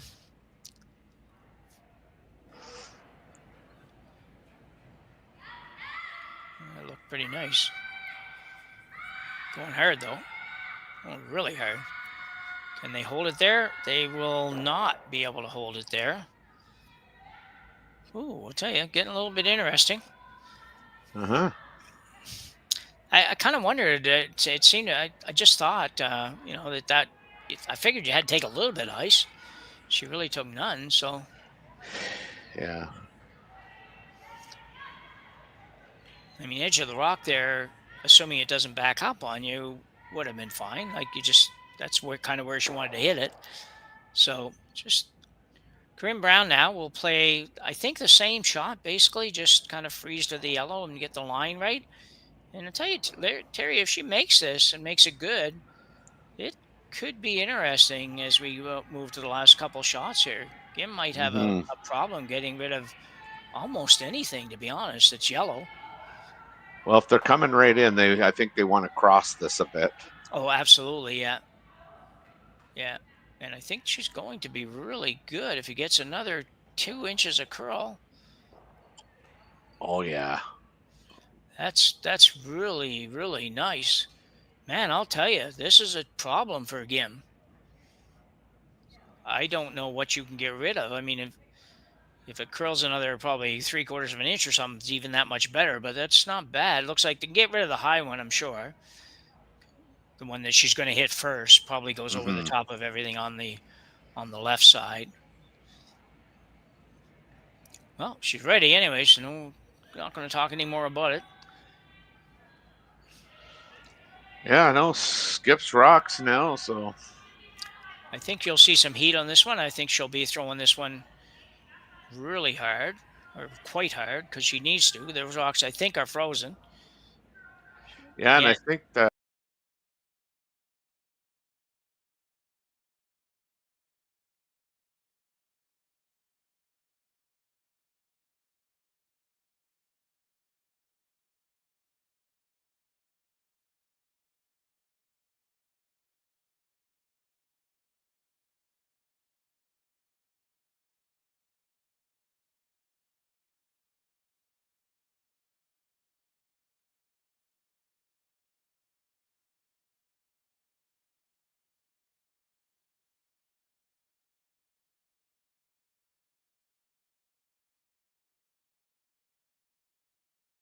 Broom, because it's just, just shouldn't. It doesn't have to do anything. It's not going to fall back as long as you just throw it straight. You're good. So Corryn Brown now with a real good opportunity. Admittedly, it might be a little tough to figure out how to get this red one out, but boy, I like it a lot better than I thought I would have liked it at the start of this end. I didn't think she'd ever get an opportunity to score 3 or more, and right now, Where do you go here, though, Terry? That's the big problem. Yeah, that's the difficulty because I don't think you can remove the red one, really. Yeah. I suppose if you made it perfect, you push the red one through that hole, and if you catch the yellow one, just a piece of it, it's gonna go back on the red one in the 8-foot. So where she has her room right now, yeah. Sorry, go ahead. So right now, I mean, you're sitting 3. I don't know how you protect 3, because Gim just runs the red one right in. Yeah. And you hit that anywhere on the the wing side of the red, and you're probably making 2, if not potentially 3 go, depending on where this ends up. Yeah. But I think this freeze on the yellow, lining up with that back red was my first thought. But again, recognizing, like you say, you're probably not leaving a hole, so Gim could come down and blast the red one and make sure she's going to get rid of a bunch, at least a rock or 2. Yes. Yeah. And Yeah. be in a good Yeah. position. So, but the options to me are like, I'm trying to think of what options. You could actually guard the red one, let her whack away at something else, but that means you probably aren't going to get as many as you wanted to get. I don't know. This is a tough call. Yeah, I mean, so I first thought about, like you said, my first thought was, I wonder if you just guard the red one. Yeah. It scares me leaving the red one accessible is the only problem. And Yes. like you say, she could hit the red one, but that would be just scary and risky and could take the whole end away is a problem. But popping it through the hole, it doesn't look too bad. This is going to be okay. She's going to put it where she wants it, which is going to be just on the inside edge of the yellow, I think. Oh, it's over curling a little bit. No, I think that was, because now I think those 2 yellows stay if she tries that, to run the red end on that side. I mean, the problem I think ends up being if you run the red one right into the crotch, the red one's staying, but it should be removable with a slash. So yeah, 3's. I don't like this call if this is what they're going to play. It looks like they're going to play the double on the 2 yellows on the 2 yellows on the left on the overhead. They're going to play. Looks like they're calling that double, which to me, So that you're going to leave Corryn Brown sitting 2 for sure, maybe 3. I think I'm running that red one back in there because I don't know where the red one's going. It's not going out in my mind, no matter what you do, and hit it right on the nose. I think that's going to give you a better result. But anyway, it'll still be there probably when she finishes her shot. So that's one thing about it. Once again, throwing it with really no ice, but it looks like she might have set it just a tiny little bit. So it's going to be close to making what she wants, but it's still going to curl a little too much. But got that. So she's sitting 2 and drawing for 3. Yeah. So a good shot for Gim. I mean, Gim rather, she was, trying to make sure she minimized the damage, and she kind of did. But this is like the game that never ends, Terry. It's just, it's like that song, the kids' song, the song, never-ending song sort of thing that they do. This is kind of like this game. It's like, kind of figure it's going to be over. Not that I'm in a hurry for it to end, but it just looks like it's going to be over every second end. And somehow, some way, Corryn Brown gets to keep playing. Needs to make this one, though, to have any realistic chance of coming back here.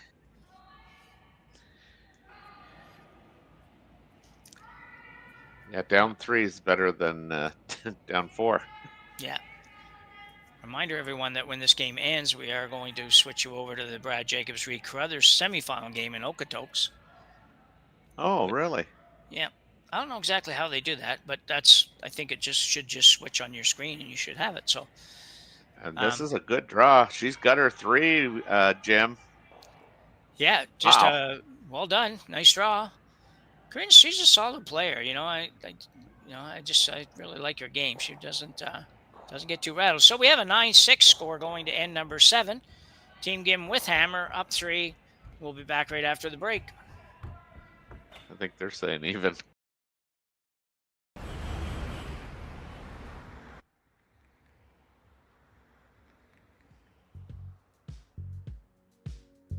That's life. That's what all the people say.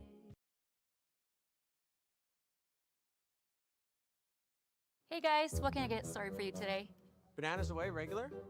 And I'll have the rip berry, but can I get vanilla oat milk and I'll add spinach and ginger? And can I substitute the raspberries for strawberries? Also add the chia and hemp seed, and definitely have the power booster and the collagen booster. And can I get that blended twice? Wow. For Alicia, Custom Chaos? One of a kind. You're one of a kind. Blister juice, freshly made your way.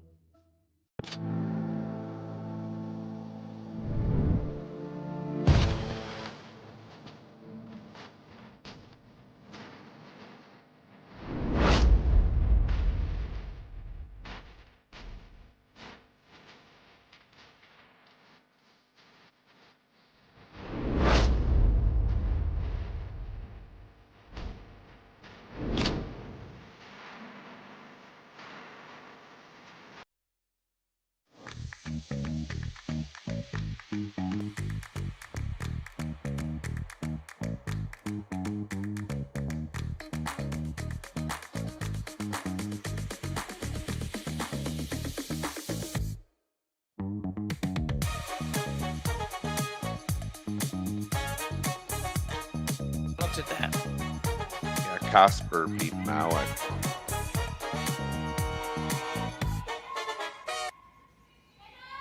Wow. Casper out of the U.S. Oh, we're back. Yep. So, 2 ends to go, or we think 2 ends to go. We could be playing extra ends yet the way we're going here. So, Corryn Brown with another 3, not back-to-back threes, but back-to-back threes with hammers. So, she scored 6 points. So, she's winning the second of the 3 end blocks. Yes. That's the good news for Corryn, but she is down 9-6 here, and Team Gim having hammer and 7. Still a long way back for Team Brown, Terry. They honestly can't afford to do much less than steal 1, maybe 2 in this end to have a shot here in the last end. But you know what? They're still playing, and they're still within reach, which, half an hour ago we wouldn't have thought was possible. So good for them. That's right. And I think, like you said, I mean, if you steal 1, you can play 8. If you steal 2, you can for sure play 8. Yeah, exactly. Yeah. This one's over curling, I think. Or no, I guess that's probably about where they wanted to be, was on that center line. Center line, yeah. It's funny, none of those rocks are in the overhead picture, if that's our end, which I assume it is. So, there we are. Yeah, there they are. Yeah. All right.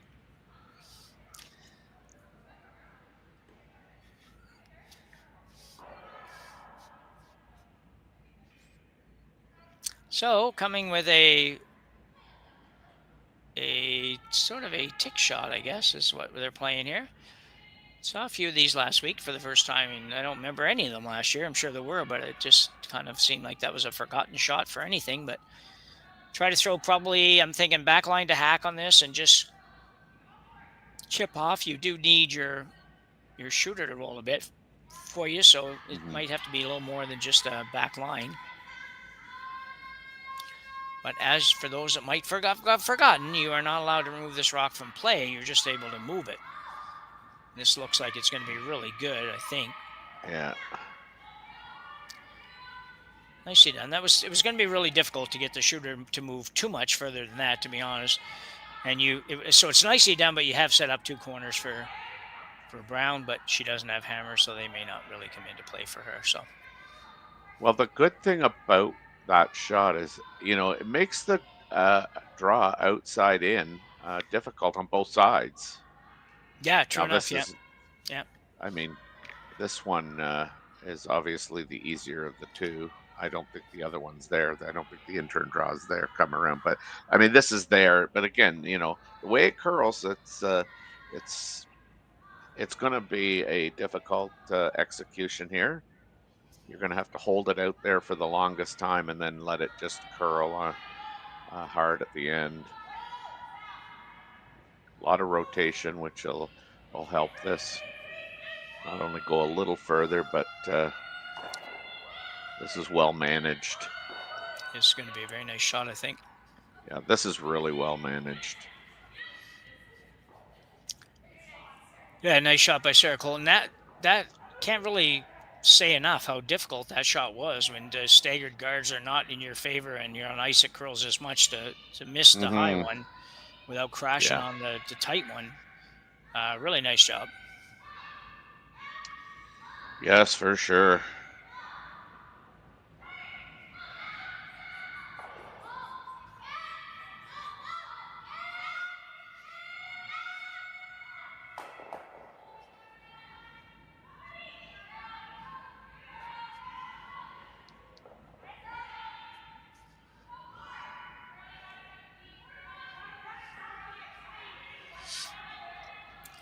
So we get rid of a guard. Corryn Brown now will try to put another guard up on the center line. Toughest part for Corryn here is that she recognizes too that stealing, you kind of do need to steal two. But you kind of, as you mentioned earlier, sort of have to solidify the one before you can get two. Yeah, I mean, I think you skip this to steal one right up until, kind of your last rock, and then reevaluate the situation to see if there's anywhere you can put a rock that might get you the potential steal of two. This is just going to curl a tiny bit.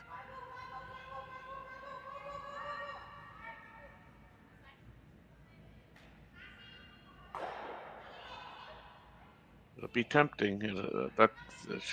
She's not going to fall for it, though.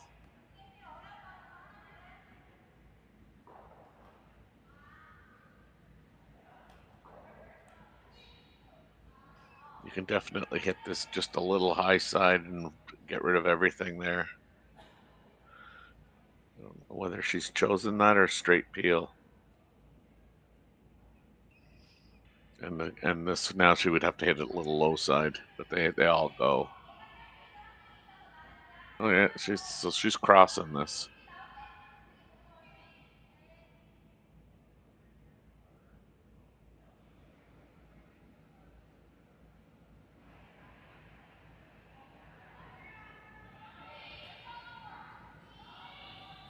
I don't get a sense that this looks going to curl enough to cross it. No. So maybe she was peeling it high side. I don't know.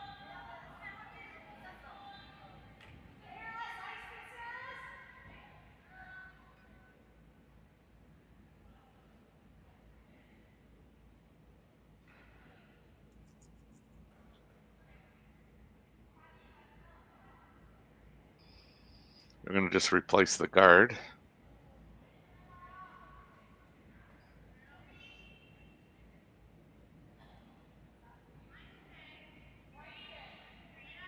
This is Aaron Pincott throwing.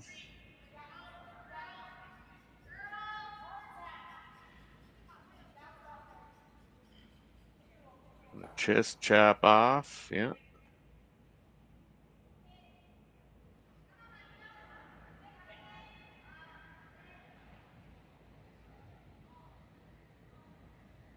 I don't know if I lost Jim or not. Okay, you hear me now? I do. Okay. I think I pushed a button on the headset, and I didn't really mean to do that. I had coughed a second ago, or a shot ago or two, and then I just kind of... That's a very nice effort there. Yeah.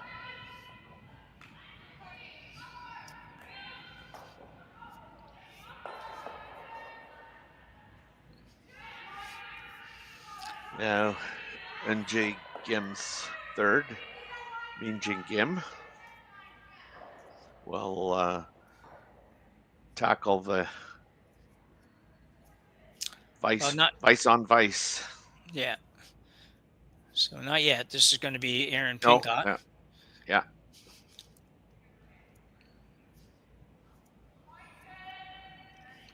A little harder now. The guard's got to be that much better because you don't have that second one helping you out a little bit.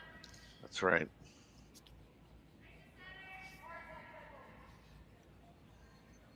It does take a while before it moves, but it's moving pretty good now. The girls are working it over. Should be pretty good when it stops. Yeah. Yeah, it's one of those gettable shots that if you had to get it right now, you try to get it. But I think she's going to still play the run and hopefully make the double.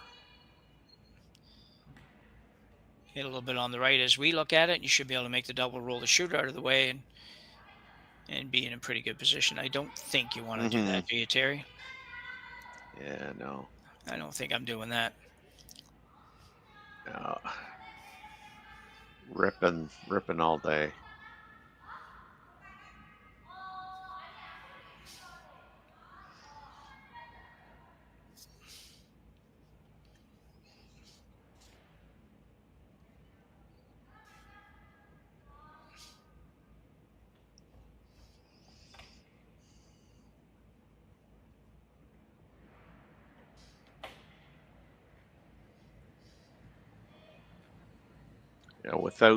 Without percentages in front of me. I mean, I don't know about you, Jim, but I feel that the front ends have kind of both been about equal. And again, just an opinion without anything to back it up. I think Minji Kim has outplayed Erin Pincott at the third level. Yeah, I would probably think that that's fair. Erin's just had, she's had probably three or four shots that were close but didn't work out, and really shots that didn't change the end in a positive way. So that's probably correct. Well, I'll take probably. Yeah, because I don't know. I just don't want to be like committed if we're wrong. I'd rather be able to blame it on you than me. So well, and that you can do. yeah. I don't know who I'm gonna. I don't know who I'm gonna do that to. So Corryn Brown now throwing up a guard.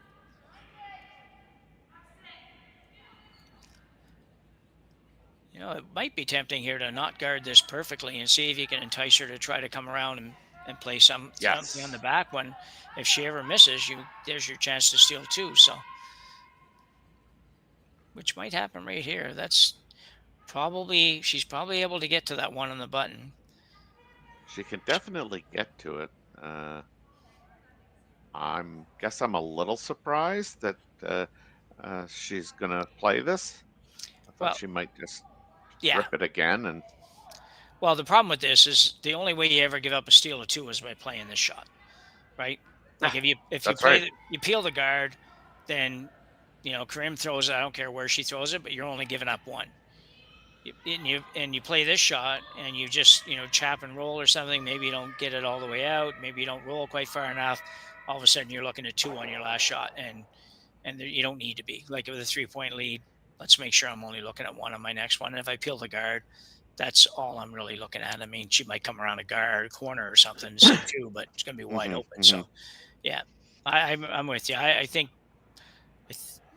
I don't know. I think this is a much riskier shot.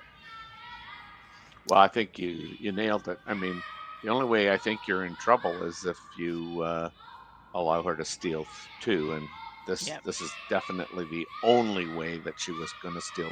Now, she's made it very well, and so now it becomes the maximum that Corryn can get is the one. But yeah, very nice throw. Absolutely a nice shot. I mean, she could see only a little tiny bit of it and threw the perfect weight to make it and all that. So not to be critical of the shot making ability or anything else, but yeah, just had a chance. Carried a little more risk with it than you needed to carry. You're still going to have probably as difficult a shot as you would have had before anyway. So anyway, see what Corryn does. She's got to absolutely make this and bury it, because she has to steal at least this single point.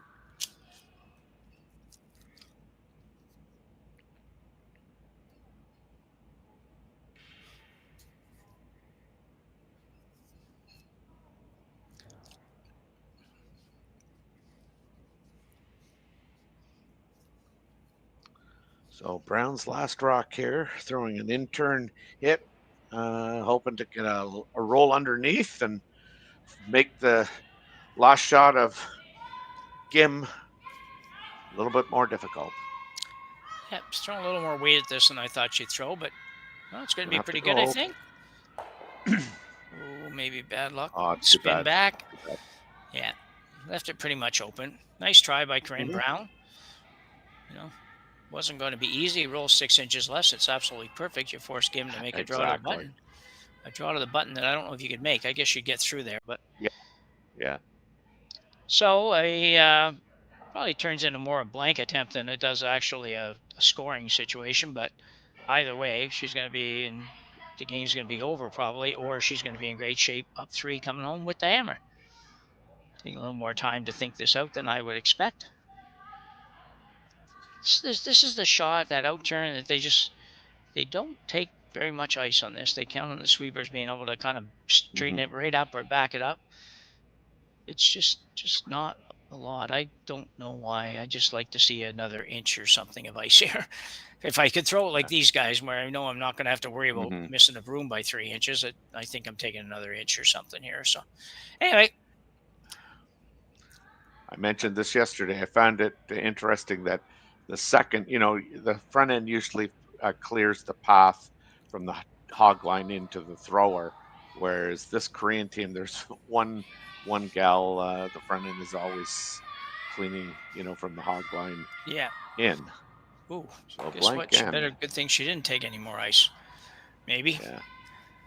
So we have a blank end here in end number 7, and Uijeongbu of Korea will take a 3-point lead into the final end against Corryn Brown. We'll be back right after the break.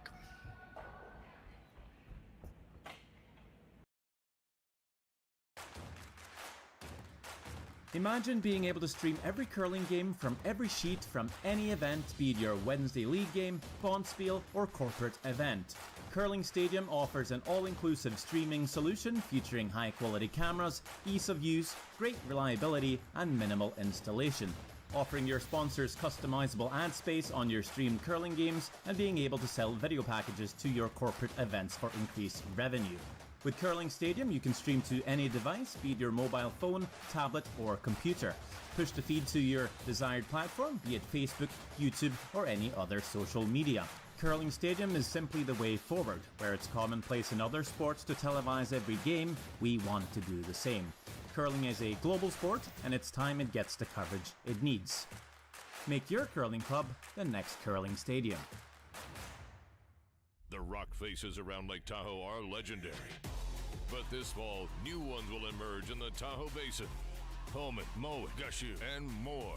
November 4th through 9th, the Grand Slam of Curling's first ever event in the U.S. is coming to Lake Tahoe, where the greatest rock stars on earth unite for 6 days of incredible curling, celebrity appearances, and après curl parties you won't want to miss.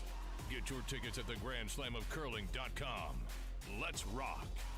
Good to not give up 3, and then all of a sudden you give up 4. So, I don't know.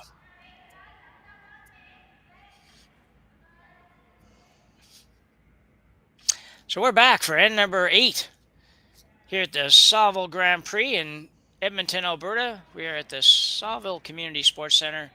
Jim Nix with Terry Corryn, watching a game that's been pretty wild for the last few ends, Terry, and at the end of the day, Gim has a pretty solid 3-point lead with Hammer playing this last end, but stranger things have happened probably, so you never know.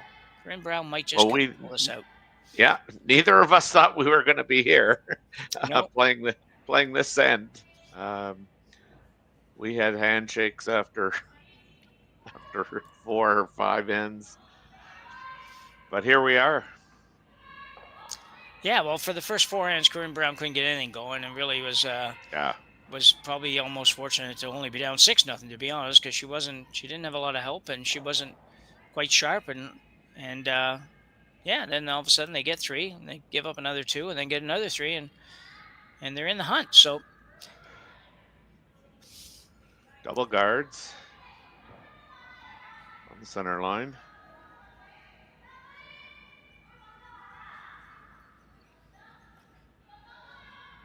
Yeah, I would like to have got it there, but it's okay. Yeah, couldn't quite get there, but You see the tick shot coming, though. Looks like a hack weight call.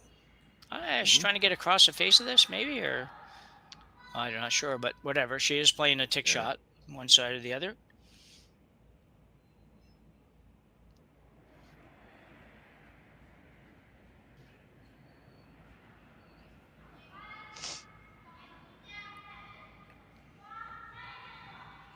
These are always dangerous in the sense that you can, you potentially leave rocks in play.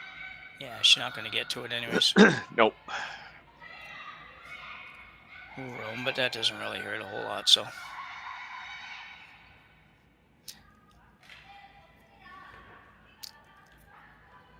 So Corryn now coming around the guards. I guess, Terry, you go around the first time and hope that they don't make the double peel and just get one and probably throw one more guard back up and hope for the same thing, and then come around again and just pray after that, because it's going to be you're going to need one or two wide open misses to pull this out. Right. But you just make them as difficult as you can. That's all you can do. That's right.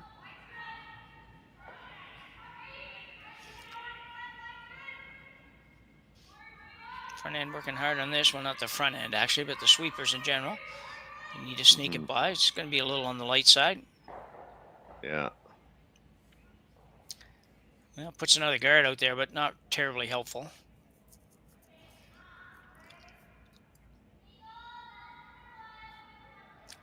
Quick reminder to everybody, we will be here for the semifinals and finals here of the Saville Grand Prix. And we will have commentary on all three of those games, I think. So look forward to seeing you the rest of the day here on Curling Stadium, Edmonton. And for those that are interested, Okotoks Spiel is ongoing. And after this game, we are going to take you to the Jacobs Carruthers semifinal in that event. And we'll tell you a little more about that in a second. She's going to take everything out. Wow. Well, moved a ton of rocks. So I guess task accomplished on that. You're going to have another look at it here. She's going to try to make the double peel, or got rid of a couple. Probably got a little fortunate there that she didn't end up with that one counting someplace. But a good effort. So, yeah, and in Okotoks right now, you have Reed Carruthers playing Brad Jacobs in the semifinal there, and Carruthers had an early 2-0 lead, but then dropped 4 to Jacobs, and it's 4-2. Sometimes still probably fairly early in that game. Looks like Bob. Yeah, they're playing the fifth end, yeah. Yeah. Yeah. So they'll come around for Team Brown here. Barry, looks like it's going to bury in there pretty good. Very nicely done. Again, play a straight peel here. Don't complicate this at all. Don't do anything funny and try to make shots that you don't need.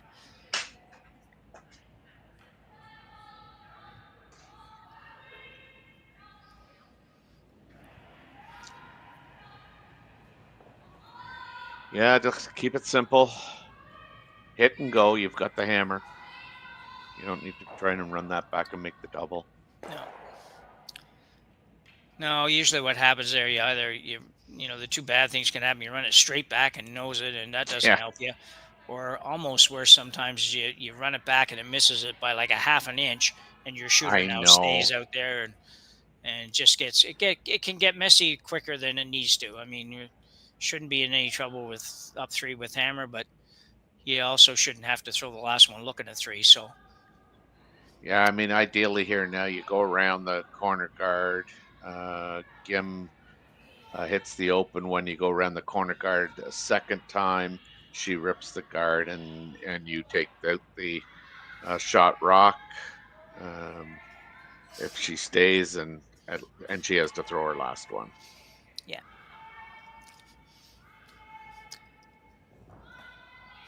And what happens on the last one, Terry? Then we don't even need to keep watching. So is she going to make that last one? I think so. Yeah, I do too. Yeah. So this may be interesting. I mean, because, Sorry, I was just going to say, it Because should be interesting. Do you peel a guard or hit the one in the house? I think because she's sitting too, you have to hit it, don't you? well, that's what I say. I mean, and then you go around the corner guard again. She rips Yeah. the corner guard, and then she's going to look at 3 on her last rock, and Yeah. I mean, one of them will be wide open. Yeah. Which is all you need.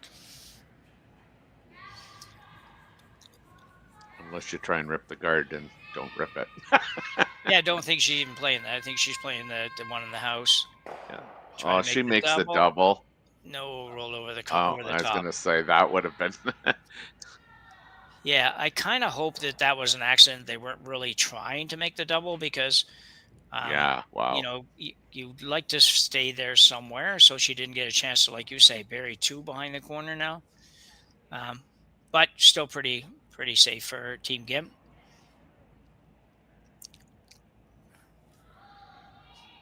He just put a little bit more pressure on, making the peel. I mean, Oh, exactly, yeah. So Erin Pincott with her final rock here in the 8th end.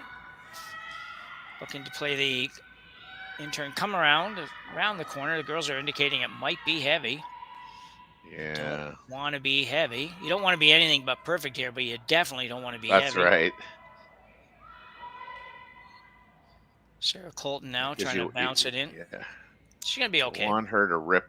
Yeah, you want her to rip the front one. Yeah.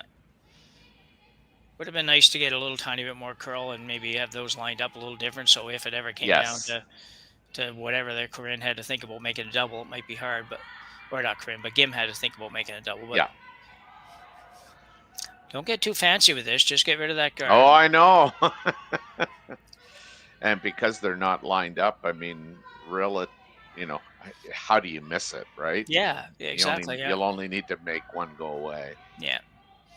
So they're going to peel the guard, but it looks suspiciously like she's trying to. Oh, there she took a little more. So I was going to say, it looks suspiciously like she was thinking of the run back, and run back is not a good option unless somebody can guarantee you're going to make it.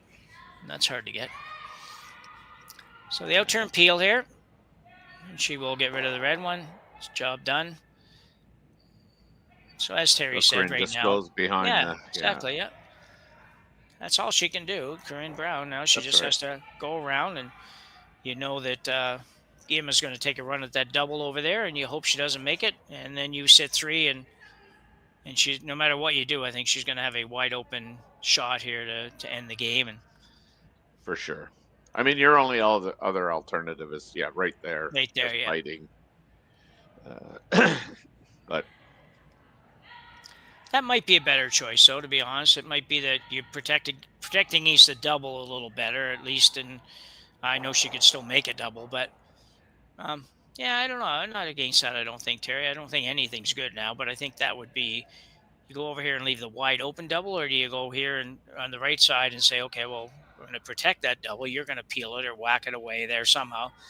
Then we maybe go the same place, or we go around the corner, whatever it is. But yeah, well, maybe not. I think by going here, you literally, kind of are now the hope is that you just tick it as you go by. I mean, this is not a wrong shot. I mean, who thought for 1 minute after the 3rd end we were going to be having Corryn Brown throw her last rock in the 8th end? Well, exactly, yeah. So she's just going to try and throw an intern draw, just get to the top of the house. You'd really do want to make her throw this last rock, so Yeah, for sure. Yeah, Just I mean, don't be light. Yeah, yeah. This looks light. It does. So you got to make sure you get the line really, really good.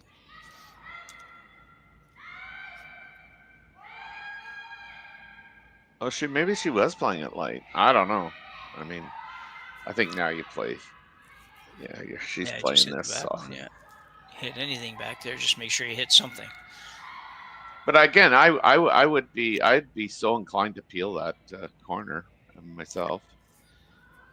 Like, I mean, if you think about this, I mean, not that she's going to throw it tight or anything like that, but if you just tick that yellow guard, the one that Corryn just threw, I mean, who knows? Not only could you tick it into the house, you could tick it off the other corner guard. I mean, that's highly unlikely. But I'm just saying, you know, there's some things that could happen that you don't want. Yeah, I think it's I kind of hear you, and I'm kind of thinking, well, if you make contact with that one at all, this is the problem here. Is if you just happen to touch. The bigger problem for me is if you ever had to just touch that one, the high one there. That's what and that was close. Yeah, really close. Yeah, you might have just slid by everything, and you're still probably going to end up with a wide open hit. But Team Gim does survive really the comeback effort of Corryn Brown as she clawed back from a 6-0 deficit, as you say, made Gim throw her last rock here in the 8th, which we would have bet a lot of money on against earlier today. So, well, it wasn't quite her last rock, but oh yeah, right. She did that. Yeah, that was. Yeah. Well, whichever. Anyway, so it was a good effort for Corryn Brown to kind of get to where she would in this game, and so we'll thank everybody for watching us this morning, and on behalf of Terry Corbin and Rory McCusker and myself, Jim Nix, I encourage you to flip over. We're going to stay. I think we're just staying right here, and they're going to flip to the Jacobs Carruthers game.